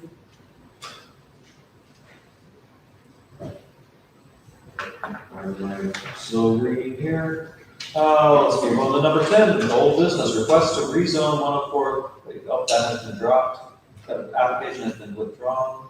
104 Lakeview application for rezoning has been withdrawn. I spoke with Small earlier about that, and she's decided to go in a different direction, I believe, or maybe apply at a different time. New business facility rental policy. Would you like to introduce this? Sure, so our policy that we had been using was very antiquated, as a lot of ours are. So we went through it and just made some updates to try to match better what we do, so that what we do is also on paper. And the main change we made is the organizations that get it for free, they will not pay the rental for the cleaning, they will give us a $300 retainer. And then once they turn the key in and everything's fine, they get that back. And that applies to all the organizations that are listed here unanimously, so nobody's getting some different treatment than someone else. Staff has recommended that we approve the policy. And the only thing that I don't care for, if there are organizations that are here every year, do like the same thing as Duke Energy does when they require them to put down a deposit. And then until they cease to exist, That way they're not giving it to you every event, and giving it back and blah, blah, blah, blah. Just put a container on. That's fine. We just hold it. That would be my preference. I think it'd make life easier for both the organization and the city. That's fine, whatever the organization prefers, would be fine. I think since it's such a limited list and a finite list, we don't even need that. I think any of these people we could track down for $300. Well, yeah, I think. I think they're all good for it, so to speak. But then that's fine too. I don't mind doing that. Also I don't mind doing that. fine. We might have them sign something that you owe us $300 if you use the key. Just an understanding that potential cleaning charge of up to $300 if it's left. That's fine. That's my thought. What are your? I think, I like our idea of having them sign something, because Yes. if they don't want to sign something, then you put that in the pocket. Pick one. Yeah, there needs to be some sort of commitment. Yeah. The finances was a commitment, if they sign a document, that's a commitment. Yep. The motion. We need a motion. There is a motion recommended here on paper if you want to use it. I'll make a motion to adopt revised policy dated January 13, 2022, providing commitment of a fee or retainer Or written understanding. written agreement, the signature. And for each of the organizations and That it was for item number 10 on the list. Sorry. For number 10 on the list, where it's talked about paying a key cleaning Number 10, I have this number 11. on the actual document. Oh, sorry. On the actual document. Okay. With motion. I second that. Motion and a second. Is that understood? Do you understand what they're moving? All in favor, say aye. Any opposed? Motion carries. Can you bring a copy of whatever document that you're gonna have for that next week, just so we can see what it wound up being? Thank you. Okay, next we have a salary study. Dominique, would you like to introduce us to this? So when we were doing the budget, we discussed doing a salary study, kind of bring everybody more in line with what surrounding areas are paying. So we finally got around to that, and what you see in the document is everybody's proposed adjustment. And the good thing about this is we have everybody who's kind of the median of where they would be in surrounding cities. And given how the staff has transformed and what we're doing with our water service now, we would still be in budget, even making all these adjustments and increasing all the salaries. And next year we'll put a budget for the new salaries. But it won't cost any additional money that wasn't already devoted to salary. I would like to see, as much as I would just want to just say, yay, let's just do this. I would like to see, either the next contract or, the company that's, what's the name of it? Metric. Biometrics. Biometrics. Because the first one usually is the testing ground, the honeymoon period, if you will. And I'd like to see what it's going to be, and is that going to be something that can be established over a 3-year deal or whatever, I don't know. But I'd like to see that, or that if that comes back to us and it's like, wow, and we decide to go back out and hire a person for that position, now that money needs to be thrown in and then this gets all out of whack. So I would tend to want to defer making a decision on this until I see that piece. That's me personally. Well, so you're addressing the contract with biometrics? Yes. And It's not currently this, what's that? It's currently out for bid, so next month Right, that'll continue with the But final this, price. but this salary study, We base that assuming we were paying what we're paying biometric now, Correct. which is about $6,000 a month. okay, so that's how it affects the salary. It doesn't really affect directly what we pay our current employees. It's used as a tool to balance the budget. Right, that's what we're, yes. Okay, one thing that was interesting on this that you did not mention, but Mr. Everett mentioned it to me. We did our salary study here in-house. Police chief did a salary study as well. They came out, approaching it completely independently, they came out within literally like 29 cents of one another. Yeah, that's good. It was That's a good. really quite impressive. It was comforting. That's a good thing. Mayor, I'd say one thing, and I'll say about another item coming up. Some of y'all may not remember, but the police officers are unionized. There's a union, and there's a collective bargaining process that you go through. You enter into a collective bargaining agreement, and wages, and the next thing you're going to, at some point, I think it was added about vacation time or holiday pay or something like that. All those things are typically collectively bargained, and we're not doing that. I don't know what's happening. I don't know what the union's doing. You know, they voted, they formed. There's been no, next step should be to do a collective bargaining agreement and to address all these things. And the only concern I have is in all my dealings with the collective bargaining unions, they never go down. Whatever they're getting is the starting point from where they're negotiating. So are you now just raising the bar of what we have to start negotiating from, like, in a few months or whenever it's going to be, as opposed to saying we're going to negotiate a 3-year contract and we're going to incorporate these raises as part of what we're negotiating for you. I guess my concern is you're giving them negotiating leverage. I'm not telling you not to do it. I'm just kind of cautioning you, we need to go through a collective bargaining process because they have a union, and these things, at least for the police officers, normally get addressed through that process. All these things get in there, and we're going to just have to tell them, say, you know, I know you didn't negotiate this, but those raises you just got, yeah, they count. And they may not like that. I don't know how that else all going to play out, but I don't want this city just raising the minimum from which they now start negotiating again. And I just want to let you know. That is a genuine dilemma that we face. Well, We want to pay our staff well. If they want to be a union, then be a union. Right. You know, there's a process. If you voted, you want to be a union, follow the process. There's a collective bargaining process you need to go through.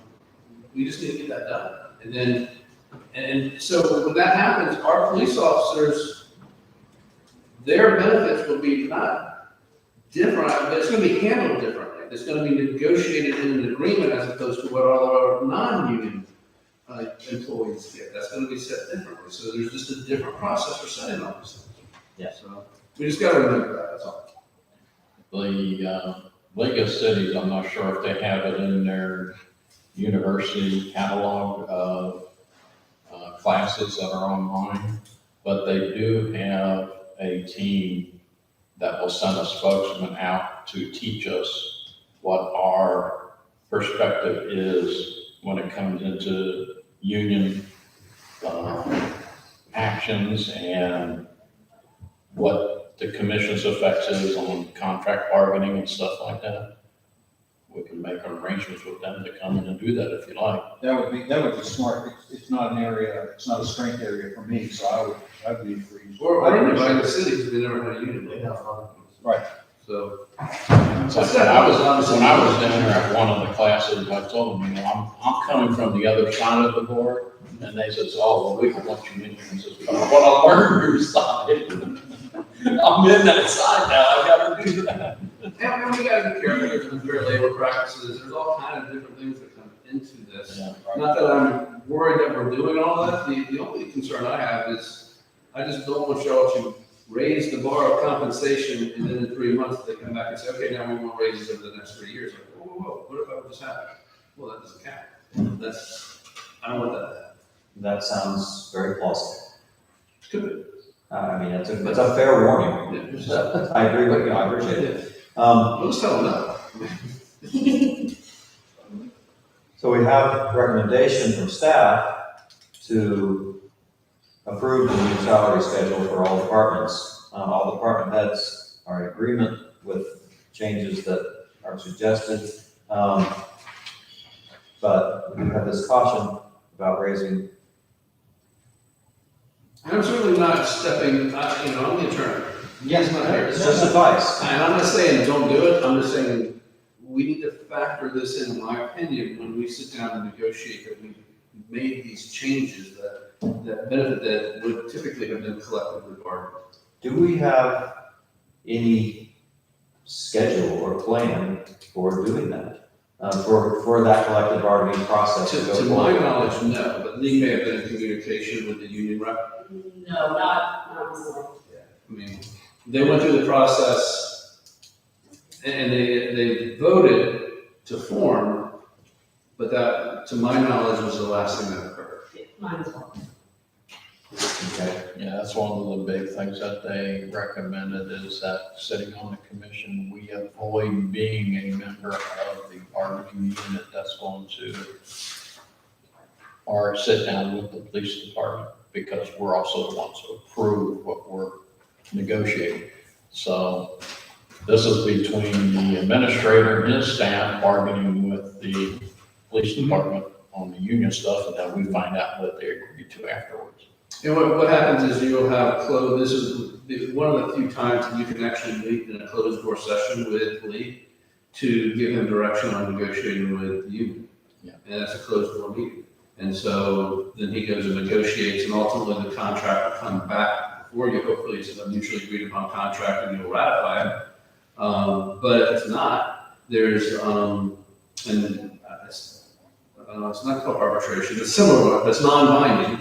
You go to a special master type thing, they will make a recommendation, but ultimately it comes back to you for a final decision on what the contract says. It's not mutually agreed upon. The last time I did one of those, you can only agree on a 1-year contract. If it's mutually in terms of imposing it as the commission, the governing body, if the parties agree, you typically see 3-year contracts, and you'll have some openers that they could discuss each year. Could be wage increases or wage increase plus 1 opener or something like that. Impact bargaining. Yeah. And you gotta bargain all the impacts of it. Any change that impacts the employment relationship has to be negotiated with the union. So for instance, presumably this change and potentially the holiday discussion, that impacts the relationship with those police officers. So that should be bargained with them. I would assume they don't oppose these situations, because at least the ratings don't oppose that. But we just need to formalize and get their union going with it, and so we follow that process. They formed it, and nothing's really happening. And I know we did a raise back in the fall, and now we're doing another. And so these are things that should be collectively discussed.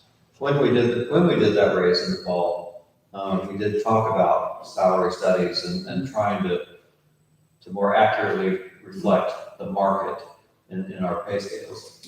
So that was discussed, and this salary study is a fulfillment of what we discussed at that time in some ways. Now, it wasn't an official bargaining agreement with the union, that's not what I'm saying. What I'm saying is this is following through with what was discussed back then. And I talked to Lee with, I raised concerns with Lee about the last pay raise. Exactly what I just told you. Yeah. Now, I had the same conversation with Lee back then. I was like, Lee, this should be negotiated. And, but, that was a very important issue. Okay, here we are again. I'm just raising the issue. We need to get they need to get their union formal, and we need to follow the normal process. I have no problems with what you want to pay. I don't care about that. That's your decision. It's how we get there. Just want to make sure. How we get there, again, the process matters, especially with dealing with the union. Especially, it always matters when it deals with people's paychecks. Yeah. The last pay raise is, we discussed that in that meeting. I was with the League of Cities, and they told me that I was actually wrong on it. But then I explained to them that the wages that we did for the city was citywide. It was done before the knowledge of the police department being union, and we agreed that it would take effect on this day. To go and pull that out and say, no, we're not going to give it to you because you're a union now, to me, looked like it was putting us in a bad position. And they agreed with me, it was a catch-22, and they said, you know, we probably did the right thing to go ahead and get that underway, but any future ones would have to be negotiated. And my concern is that when we talked about him doing, Lee doing the salary survey and study and everything, it was going to be for the 22-23 budget to increase their wages then, and yet he's asking for this year. And I think it needs to be adjusted for next year, like he said, so we can put it in the budget for next year. Well, I understand exactly what you're saying. And I don't want to speak for him, but I will a little bit. I'll tell you what I think I understood him to be promoting was that we have basically changed the way the jobs are being done. He mentions here that removing the commander position, we have removed 2 public works positions, which leaves us, we really have reorganized the staff quite a bit. It's not just changing salaries based on the same thing. We have really completely reorganized the staff. The work and everything has changed and it adjusts and everything, but I haven't seen the survey that was done on what they were comparing it to. All I've got is the results, and that doesn't tell me very much. But to me, no matter what, the salaries needs to be done properly, and you know, I would agree to wait a month or so to figure everything out on how biometrics contract's going to play into it and how everything else is going to play into it, and to get more information on it than just presenting that this is what they're. And I understand that there's a problem with them getting people to come in and fill the vacancies and everything because the people feel they're not getting paid enough. And yeah, it's a hard thing to do, but we got to make sure that we're managing it correctly and that we do everything and look at everything that is presented before we make a decision. Any other discussion on this? No, that's the track that I'm on. Numbers, I believe this should be done every year. It's not gonna get any better with inflation being, cost of living, doing what it's doing right now. We can expect these things.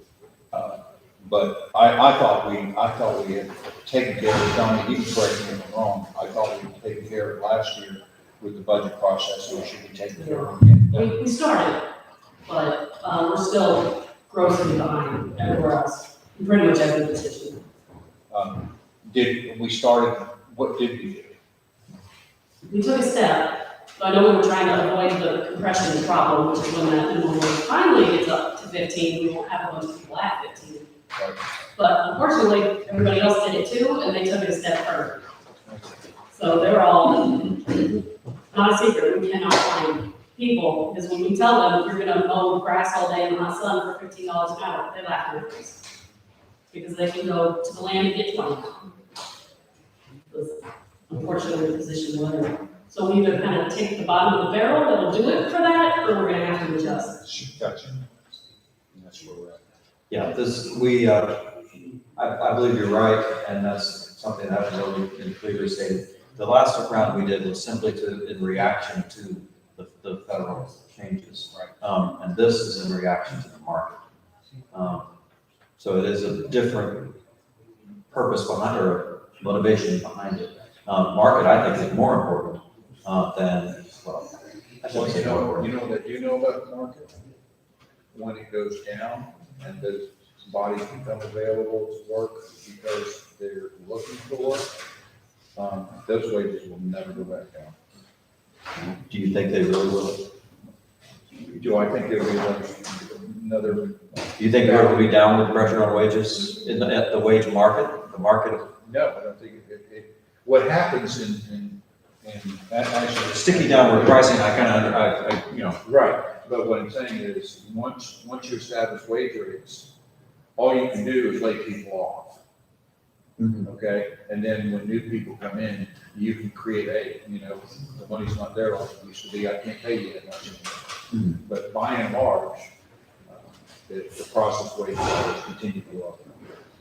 So I'm sensitive to it, and I want to do what we need to do to take care of our staff and be able to continue to hire quality people. I just don't want it to be a knee-jerk reaction, and I want to make sure that all the pieces are considered. And the biometrics one, because we have an interim public works director, that's another piece of the puzzle that may or may not. Well, And he's still working. Is he? Yeah. Oh, I thought we meant that. Okay. Anyway, to me, that's another shoe that may drop.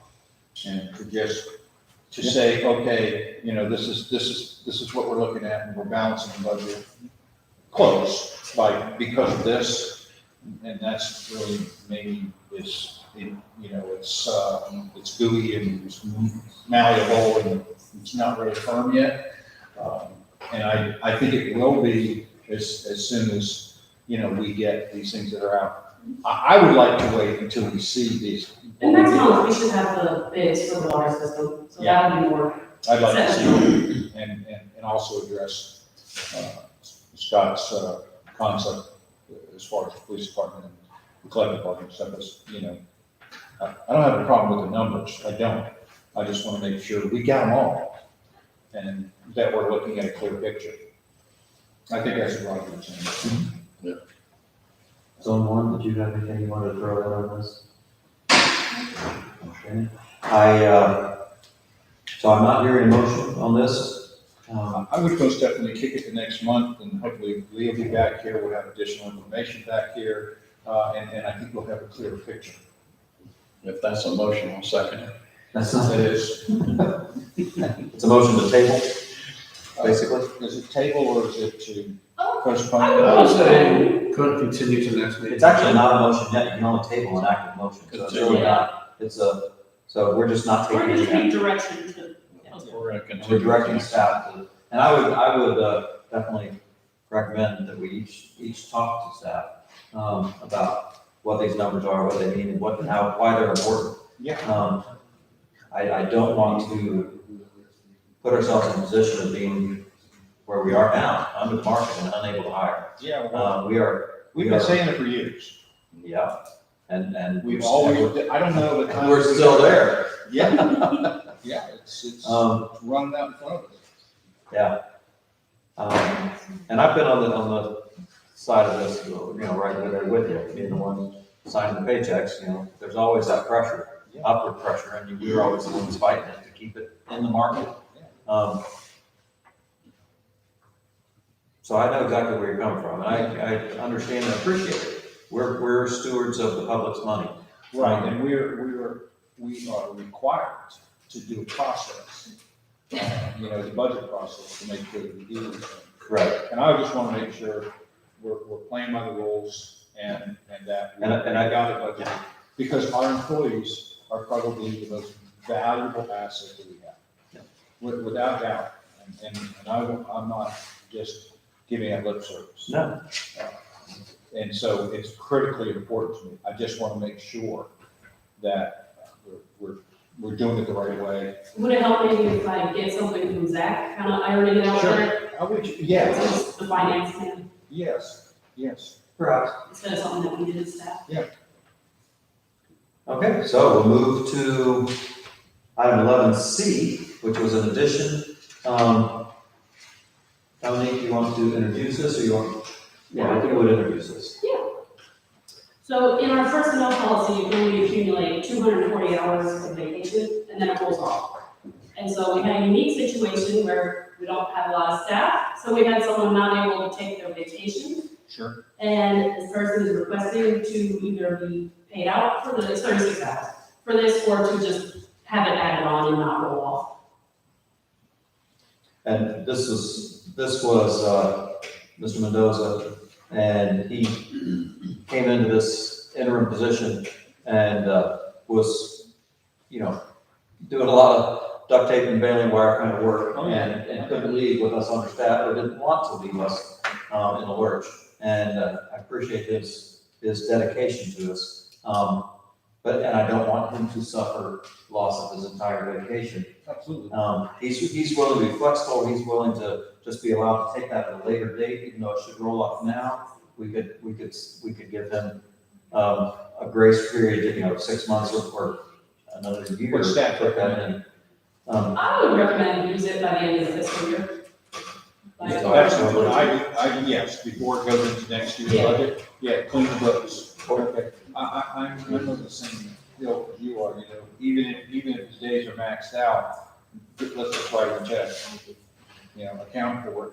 Can you talk with Lee also about having something in the policy with, having a buyback feature that, Well, in conditions like this, or even if somebody's running into hard We're time? really hoping this is kind of unique. yes, it Well, really, most of It should be a one-off. Yeah.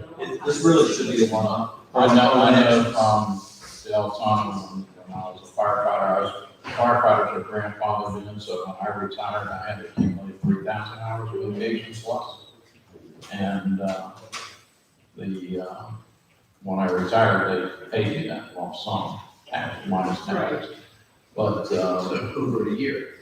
yes. I threatened them one time, I turned in a vacation request for January 1st to December 31st, and they said, you can't do that. I said, look at my hours. So, Well, from a management standpoint, I will say that you don't want department heads to never take time off. right. It's an important thing from a management point of view for department heads to be gone for a couple of weeks a year so that you see the holes. But he's also going to be accumulating more vacation. I understand, this is a one-off, this, I believe this needs to be a one-off and not Yeah, built I into would a love to see policy. this be a regular. Yeah, I don't want this to be built into a policy, I think this should be a one-off. See, and this is part of the equation. What is he making overtime at his salary when we hire somebody to be his assistant? Right. And that's not making overtime, and then, because he doesn't have to, that's all part of this equation. So we basically have two options, well, we have three, we could say he loses it, that's what the policy says. Yes. We could say, we give you until, I think October 1st was mentioned, we give you until October 1st to use it, an extra grace period to use this, or we could simply pay him for the hours and just deal with it that way. What would y'all like to do out of the motion? I would be curious what he wants. I did speak with him, if you want to speak to it, you can, he said he told me he would be flexible. Well, I'm fine, I could use the time, it doesn't matter to me, I mean, just use the time within the 6 months or whatever, I'm fine with that.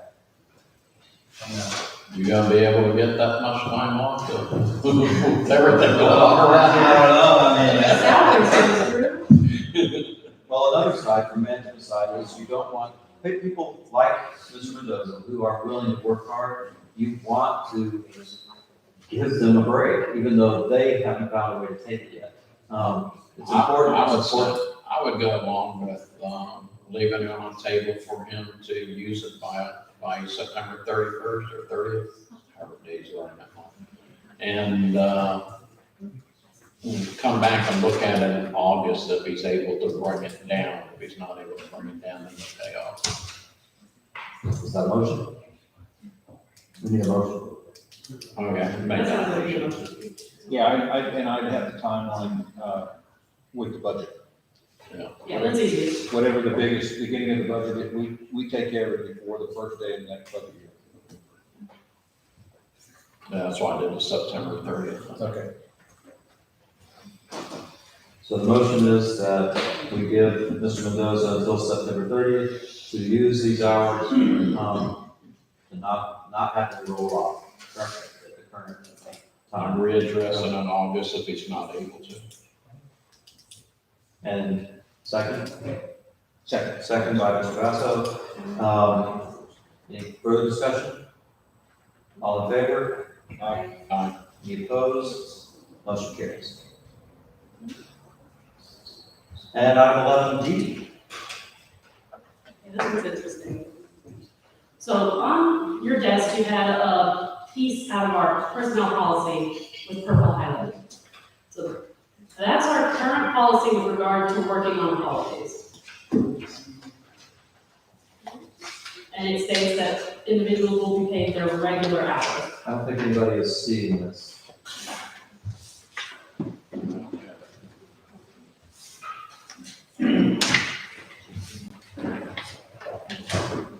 It didn't make the desk. The gist of it is that everybody, if you work on a holiday, which is only impacts the police, you get paid your regular salary. And then the way we interpreted it, as Lee and I, is that then we also tack on whatever holiday pay other staff gets. So just for simplicity, say we have a holiday one day in a week, I work 32 hours, I get paid for 40. An officer would work 40 hours, of course it's not, they have 12-hour shifts for simplicity, and they get paid 48. In a conversation with Chief Mullins, he said historically the officers that actually worked on a holiday would receive this holiday pay and time and a half. So basically, it's up to you to decide, do we amend the policy, how it was done historically, or stick with how it's written? And that's kind of in your court. To further complicate it, so we have that, we have, what the office is doing is taking the day off and getting paid for the day. That's how the office is doing with the holiday. Police, obviously, we have to have staffed 24/7, and they historically have been getting time and a half plus an extra day.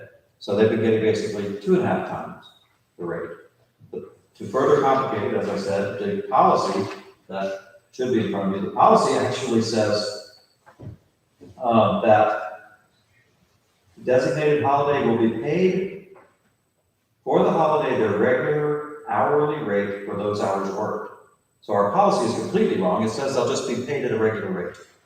I don't know why the policy says Kind of, that. it's like both ways, we haven't been following the policy, so we need to decide what we want the policy to be and fix it. So, yeah, we probably need to fix this.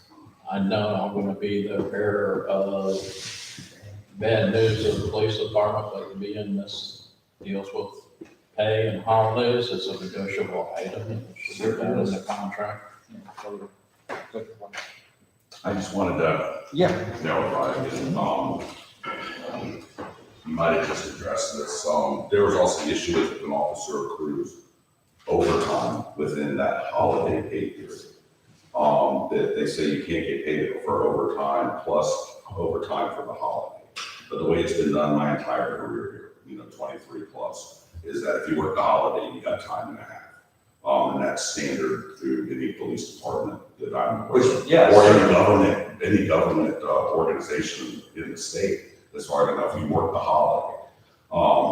And as Dominic said, with the police department, we have to be here 24/7. So we have 2 shifts. So if there's a holiday, for instance, in a case coming up like a city holiday, the officers that work that day would normally get time and a half for that day.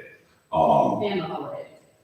And 8 hours of holiday, even just though like we the work rest of the 12-hour staff. shifts, we get 8 hours of holiday pay. That's where it really needs. Yeah, the reason we get that is because the officers don't get a day off. We have to work. We have to work the day. And the way I always got it was that if you work a holiday, it was double time and a half, but they didn't really count that double time and a half because we got the holiday pay on top of it. So for a normal city employee, if they had to come in and work that holiday, they would have gotten paid time and a half plus the 8 hours, which would have been double time and a half. And then the other issue arises that if we accrue overtime within that pay period, and wasn't there something that you can't get overtime for both? But the thing is, for instance, we work 84 hours. That's our 2-week pay period. Anything over 84 hours is time and a half. So if an officer has to come in and let's say he has to pull an extra shift, this pay period, he's worked his 84 hours. 12 of those hours was on MLK. So he got time and a half for that. Then he had to come in the next day and work another 12 hours. He's now worked 96 hours in that pay period, but he's only going to get paid time and a half for 12 hours, even though 12 of it was the holiday. It's either one or the other. He doesn't get his time and a half for the holiday, or he doesn't get the time and a half for the overtime. And that's how. It's the limit. Yes, correct. No doubt.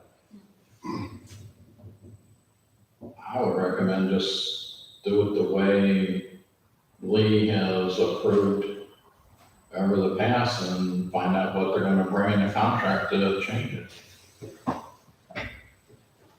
Do we have a current pay period pending that will happen? We do have a holiday. Martin Luther between- King, Yeah, we have a holiday between now and the next. Yes.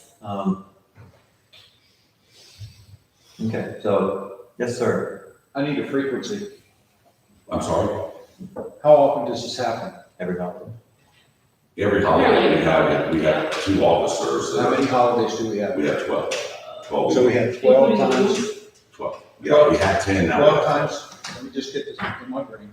12 times a year, we're gonna be paying, an employee to 2.5 times what their hourly wages. Yeah, well, all we're not necessarily 2.5, it's 8 hours. So right now, every officer gets 8 hours to work, so for the holiday. What do they work Which comes out to 96 hours a year. So every officer in the police department will get 96 hours holiday pay for the year, unless they are off. So for instance, if I take vacation for a week, and there were 4, we had 4 holidays, right, in one pay period, or 3, then I just don't take that in time, or personal time. The holiday will make up for it. So you don't get paid extra above and beyond, but if the officers are working an entire 84-hour work week, that a holiday fell in, whether they worked that holiday or not, they still didn't get their time off that the rest of the city would get a paid day off. And that's why we get the extra 8 hours. So there'll be 96 extra hours a year. And then each officer is roughly going to work 50% of those. So roughly 48 hours of that holiday is going to be time on average. There shouldn't be any restriction to getting paid overtime over 80 hours. I'm sorry? I said there shouldn't be any restriction to getting paid overtime when you go above your 80 hours. That's not normally an issue, but now with the way if a holiday falls during that time, it gets overtime. Policy's written because it says you get your regular wage, so we just count that as regular hours, the way the current policy's written. So it really just needs to be. So for instance, a regular city employee had to come in on Martin Luther King, even then they work that day, they're still gonna get that 8 hours of holiday, but they're also gonna get the time and a half for that holiday. Does that make sense? Yeah, it makes sense. Yes. So then if we, then again, with extra overtime, you just work this 40 hours a week for 2 weeks, 80 hours, but if you had anything overtime, we'll be able to get that overtime. You should. I'm just, the way Well, wage it's and hour I was laws. told me was that you can't do that. We just recently had this last pay period, the officers that got paid this pay period, they all got a deduction that they were overpaid. We've been doing this since I started. I've been doing time cards for years, over a decade. I've been doing time cards. I've worked and made 200 something hours in a paycheck. Mhm. But because of the way the policy is written, it, correct, yes. So really, it's not, like, I think anybody would argue to amend the policy for people working on holidays, but it just needs to be clear in the policy what they're getting paid. Is the person working getting time and a half? Does the whole department get time and a half? Do they just get holiday pay? It just needs to be clear. I don't think anybody's opposing them getting paid for working on holiday. Holiday pay is what, time and a half? Or Whatever you just- make it. Just. Currently, it's normal wage based on Normal the wage. policy, yeah. So then, if they're working, you said a 12-hour shift they work? Yes. Okay, 12-hour shift plus 8 hours, so that makes Would be a an little extra bit 14 less than hours. time and a half. A little less, yeah, but if we just give them holiday, it's a little less than time and a half. I would be more in favor to maybe not give them holiday pay, but give them double pay, and just put it in the policy, but that's up to you.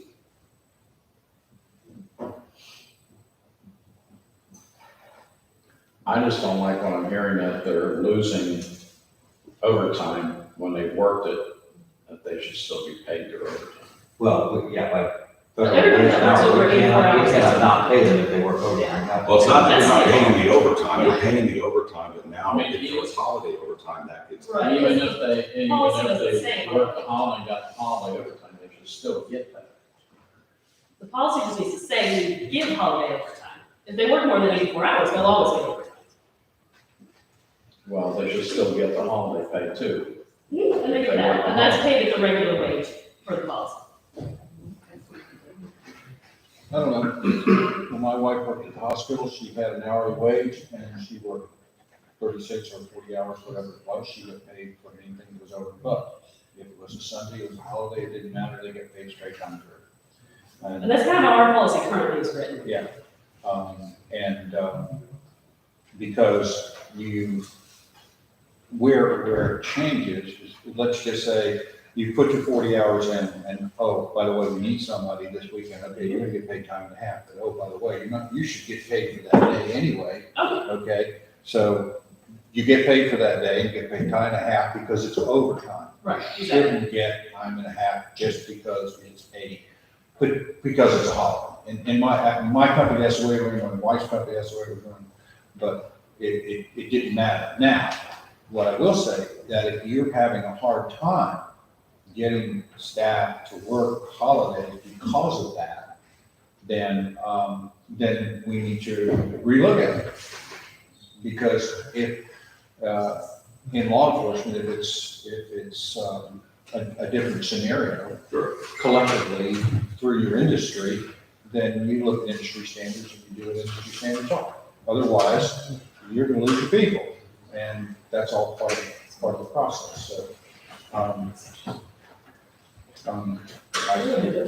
I could go whatever direction it is. Once again, our people are the most important assets that we have in this community, and I don't want them feeling like they're getting screwed. And ultimately, you know, then you're all of a sudden, it's something's being taken away, it's always been paid. Yeah. It's always been that way, and that was what the day So started. something happened that changed the shift. So probably what we need to do is make the policy Reflect what's always happened. Which is fine, yeah. Or you need sort of like change the charter to do things the way it's always been done. Well, and I also say, since they are technically unionized, it's there's a term for it, it's slipping me right now, but even if it's not addressed in the union contract, it's a right to continue doing things the way it was done. Yeah, status quo. And I can't think of, there's a term for it. Sure. But just because it's not addressed in the union contract. There's an actual term for it, and I forget what it is. Yeah, you gotta continue doing things the way, it's like a past practice that you've always done. It's status quo.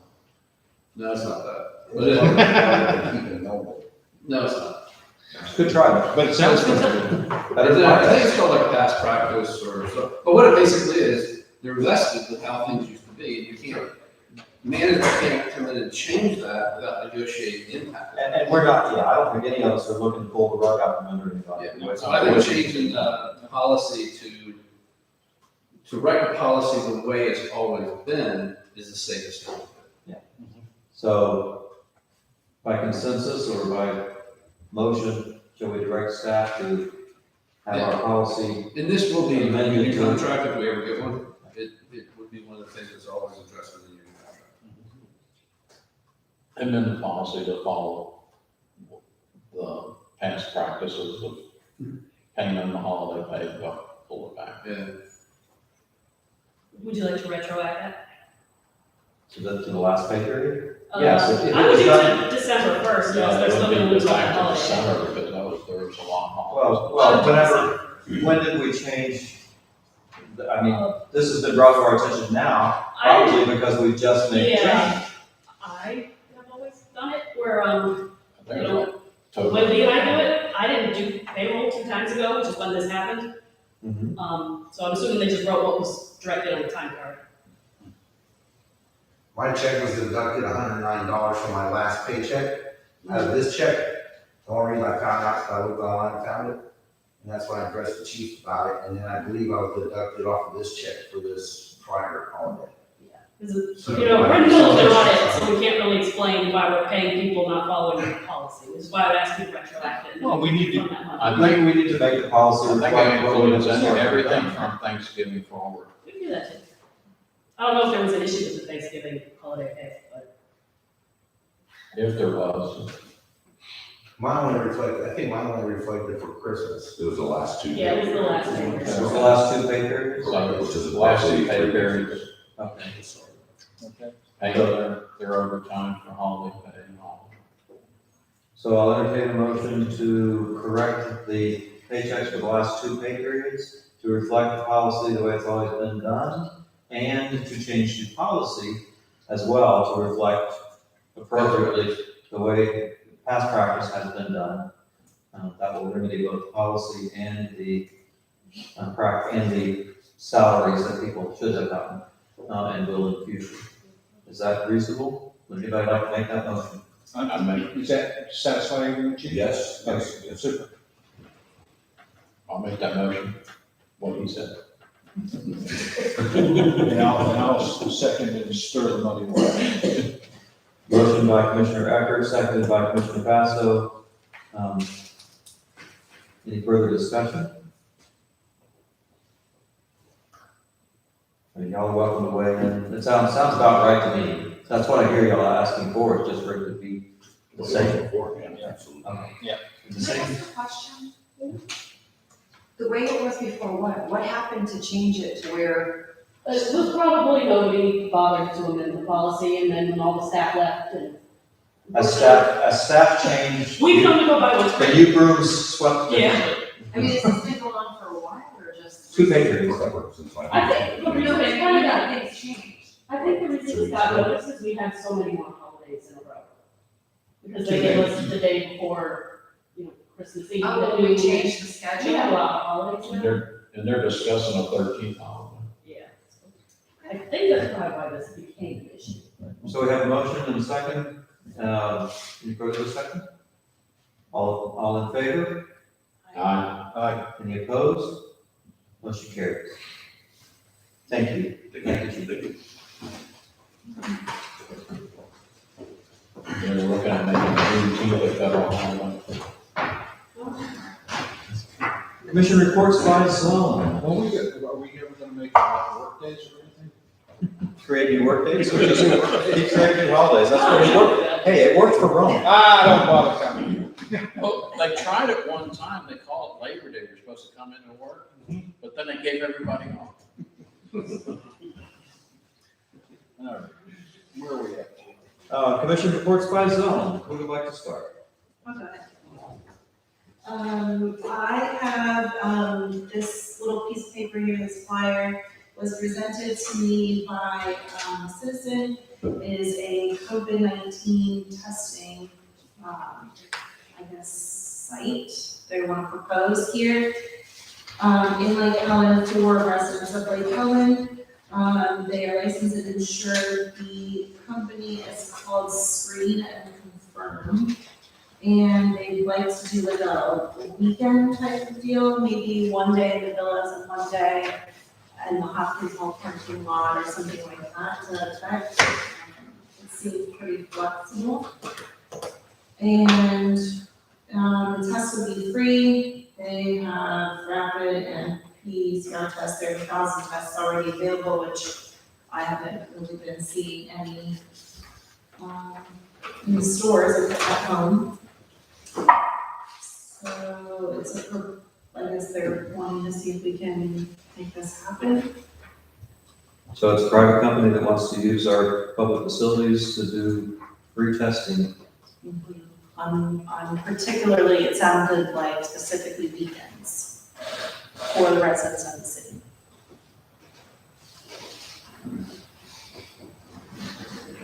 My only question is, would there be any pullback from Volusia County Health Department with having somebody from Brevard County? I think if they want to rent the facilities, they can rent the facilities. I don't know if they're looking at renting them or not. I know they're not, but I don't see why we should donate to a private company a place to do business. Because I'm sure they're getting paid by somebody.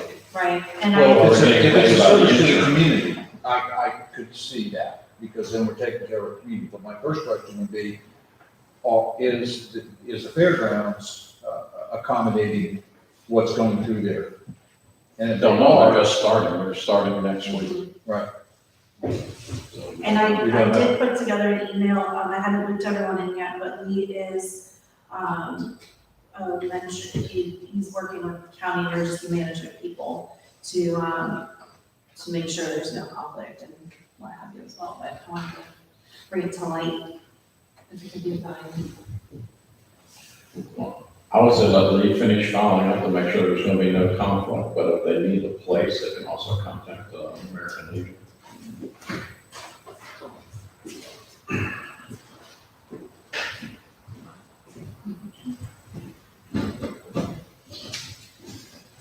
Mr. Cook?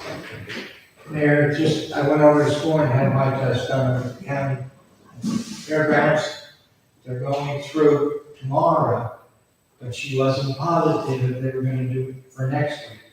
But it was working out perfect. 500, you get all appointments, took me 10 minutes in and out here, I think that this morning.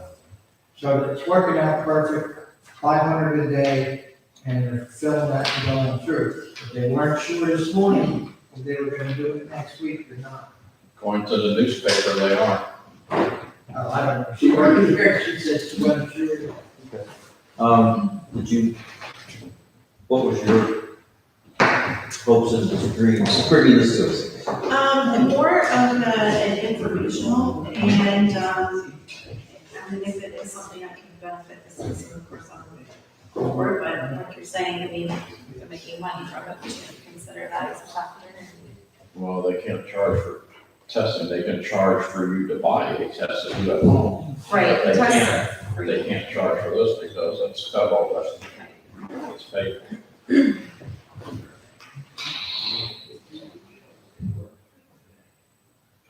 Okay.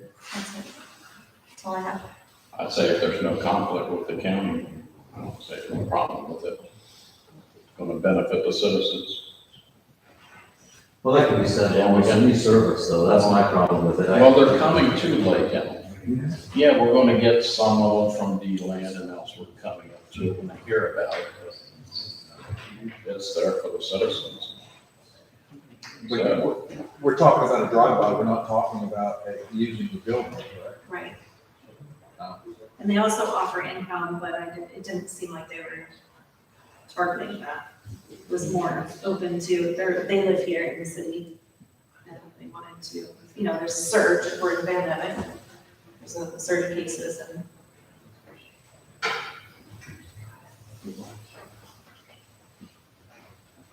It's at the discretion of the board. Yeah, I mean, I feel differently about using a parking lot than I do using buildings. Yeah. You know, That's so, true. But We'll have to make sure it wasn't rented. But use of facilities, it matters. We have a fee schedule for use of facilities. We can create an exception for this business. That's what we would be doing. And we may want to do that. I'm not saying, I'm just saying that's what, if we want to do it, that's what we need to do. Well, in this day and age, with testing being a hot ticket item, and it costs, it's not gonna cost us really anything. I'm not opposed to it. The company itself sent you this flyer, or it was a local resident that gave you this because they're involved with the company? Right, it's a resident that does the screening for this company. Like I took it to meet an independent contractor of this company, and they're licensed and insured, and that's where they get the testing. That's from this company. So, Well, and they work on it. We could just direct staff to. My bigger concern To straighten them. how long are we gonna do it? Is it gonna overlap where another event is scheduled being in there? Right, You follow me? Because that doesn't work. right. So there's a logistical thing that staff would have to work out. So, those are my bigger concerns. It sounded like they were flexible. Of course, that's something they could hash out, but it sounded like it was more just, hey, I have this and it can help people if it's of use to you. I think what I would be in favor of doing is having, I'd be in favor of having them contact staff, and if they could work something out, I'm amenable, and if they can't because of scheduling or et cetera, then I wouldn't. So we'll just, this on the staff. And if it's a weekend, the city hall's closed, they can do the parking lot here too. Yeah, see, that's why I want staff to work it out, because I don't know, are they talking 7 days a week, they talking 2 days a week, they talking mornings on, I don't know. Yeah, we don't have enough information to make a decision. Right. Exactly, but I'm not opposed to allowing staff, you know. Start the conversation. Yes, absolutely. Sound good? That's great. Yeah, thank you. Zone two? Well, a lot going on. Massey James Center is open back up for Throwback Thursdays. Had a good chicken and rice and black beans meal today. What was it they were looking for? They got their, heart program coming up. And is that the one where they do the gowns? I don't think so. Okay. Anyway, they're looking for help for that as far as, food drives, stuff like that. It's all for them. Like I said, Volusia County Health Department's opened up at the fairgrounds. According to the newspaper, they're gonna be there for a while. And they were saying if you wanna get in there they were saying they're gonna be there from Monday, but I think they meant Tuesday, because of Martin Luther King Day on Monday, but they might be there. But you have to call it the day before to make an appointment to be able to go through any of the future ones that they're gonna have there.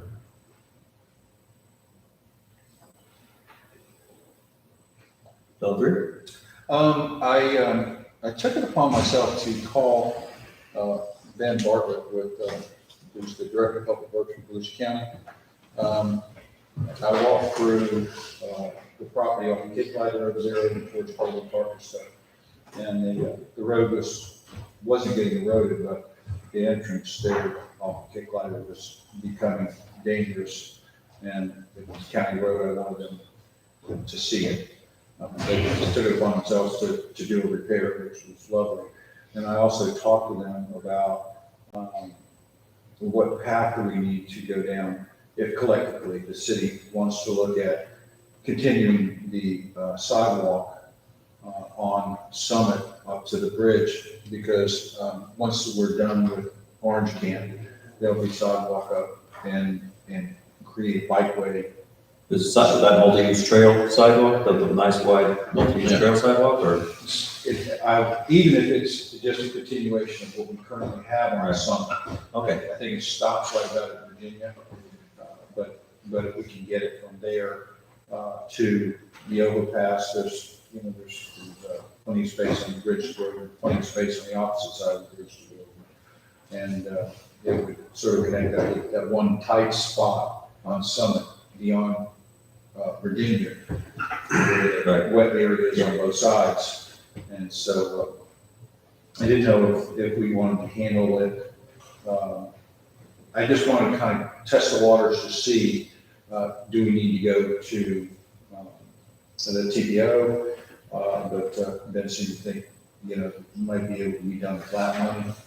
And, but I just wanted to talk about it, and there was no sense in talking about it until they actually jumped in the water on Orange Can.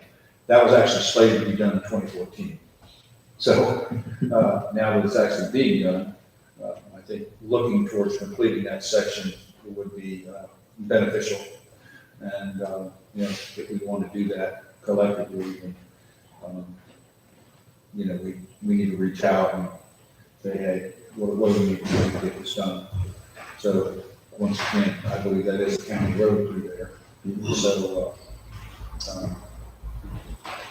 I know it reached beyond the scope of what I'm supposed to do, but I wanted to bring some information back from some people over there to give us something that we can chew on to move forward. But something that I'd like to see. I agree. I like having the trails and the sidewalks connect.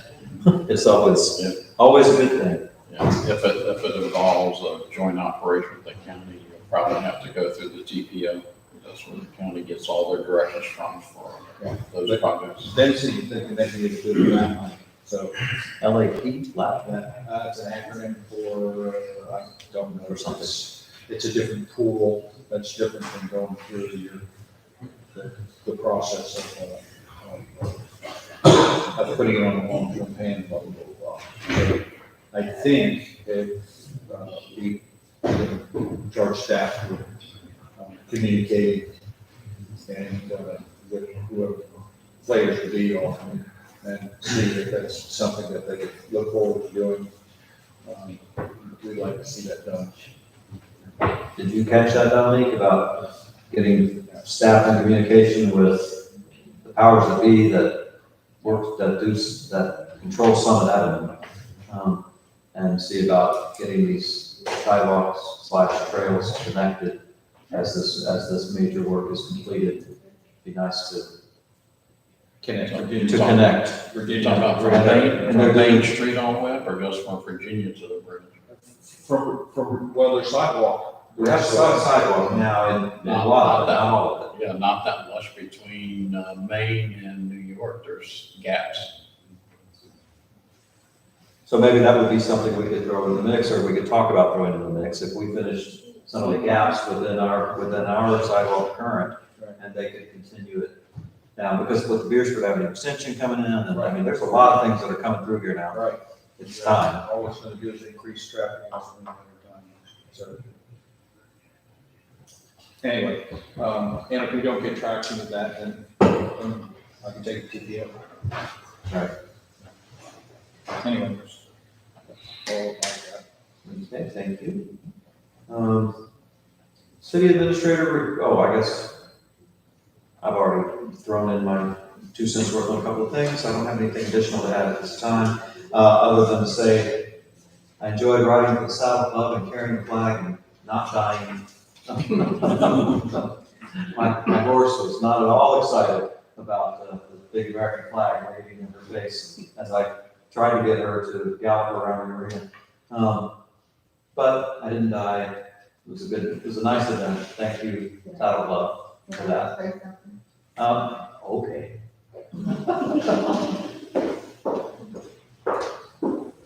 I do want to publicly thank the mayor for doing it. He got a round of ovation, clapping and yelling when he did it. We used to do that at our shows, and somewhere along the line, and everything else kind of went downhill. But we thank the mayor very much for doing it. He didn't die. He did a phenomenal job, and everybody loved it. And that day was one of the biggest shows we've had in some time now. And we have all ages here. I mean, all the kids I saw grow up are bringing their children now. So I was over the moon that day with the show. It was a very nice event. And like you said, they're all ages. It was really very nice. So thank you very much. It's a pleasure. City administrator reports that you would like to provide? These are mostly all informational. The first one, the Saddle Club, that was another housekeeping agreement. We're trying to update with what we do, not what it says. And I know the Saddle Club board was having some issues and working. We're continuing to work towards that. Yeah, so we're still working towards that, but it looks like it's getting close. The agreement with the gyms, that's also moving forward. They have to organize themselves. It's kind of up to them. Do they want to be for profit, not for profit? They just have to, just for informational purposes, they have to be some sort of organization. Yes. We can't make an agreement with 10 different families. Yeah. So they just need to become a group, and then we'll get the formal agreement, and I'll come back to you, of course. With the late maintenance, our consultant, he got sick, and then his office was having issues, but he is in contact with FWC, and we should be very close to having an actual plan and some sort of action on the lakes. And let me throw in on this one as well. I did speak with, he told me to call him CJ, and I can't remember his real name. But the FWC biologist actually came to my house on a different permit. I was looking at getting the grass cut. But I went all through that, and then at the end I said, by the way, I'm the mayor, and do you want to talk about Lake Helen? And he got awfully cut. First he was like, oh, he's trying to think back to the whole conversation as to whether he made any mistakes. But it was a very good conversation. We started, I believe, a good, friendly dialogue towards what we can do in our lakes here in the future. They're ready to step back in again, apparently, and really move forward again. That's And that was very encouraging, so, just want to throw those 2 cents worth. And then the last one here, the previous commission, we had brought in bids for an electronic marquee, and they had turned it down. But I believe, Mayor, you and we discussed possibly bringing that back to this commission, if you all were interested in reviewing that topic. I personally would love to upgrade that sign. I know that's not universal love. But I just wanted to see if the option was still available to us. That particular sign has gone away, there's another sign now, the price has gone up. But I wanted to talk to y'all again. What are y'all's thoughts? I know Jim Connell stated he was not. The problem with it being voted down last time was when Lee presented it, he presented it as the capability of programming in all these flashy backgrounds and all this stuff there. The only thing the city's going to use it for is instead of using plastic, Yeah, they're going to be digital, and it's going to have the same white background, black letters.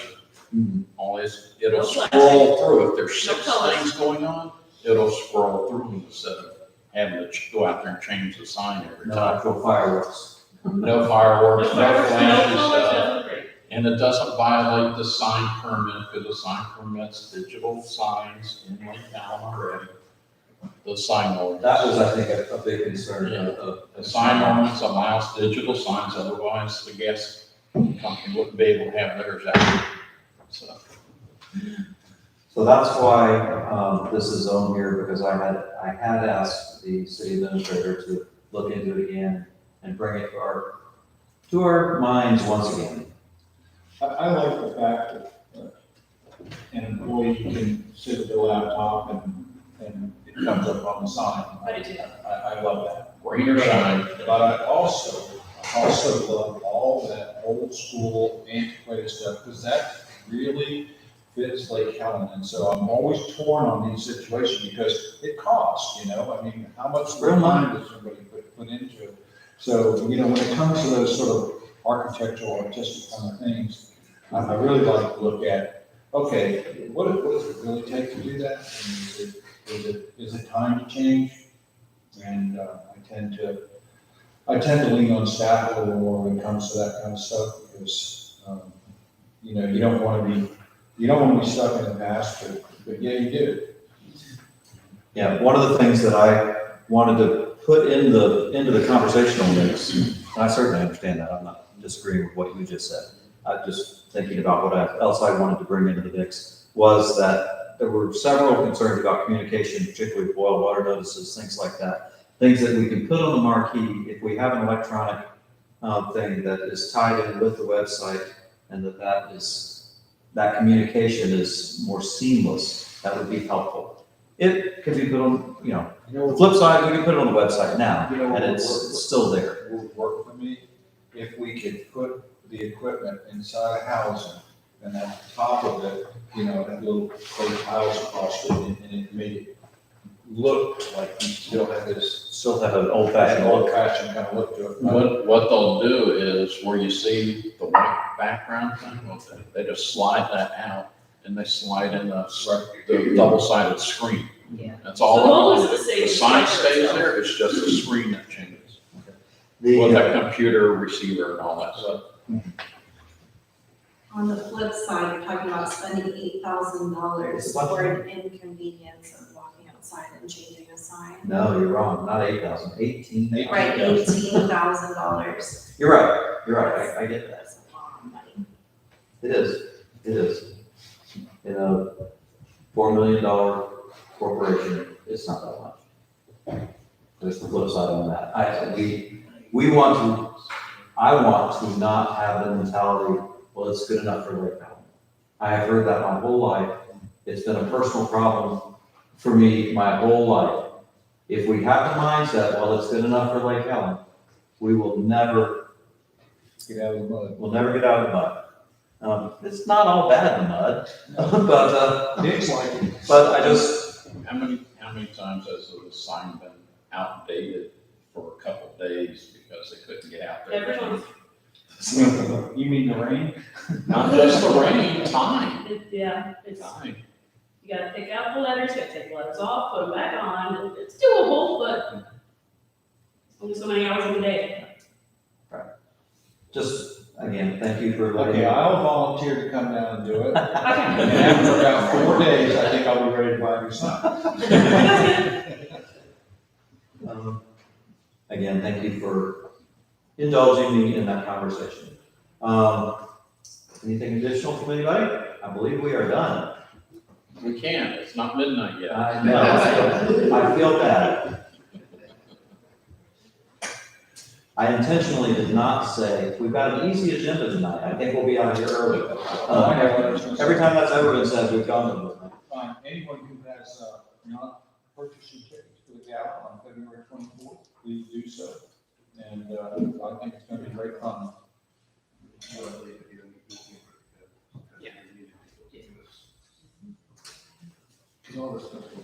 Without, Oh, one other thing, Herman didn't mention it, but in D-Land on Monday, they're having the Martin Luther King March from the D-Land Art Museum to Earl Brown Park. And then they're gonna have activities in Earl Brown Park into the evening.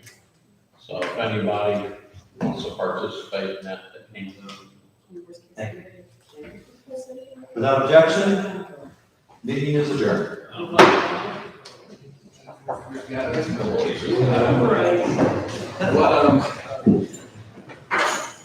We set a new bar.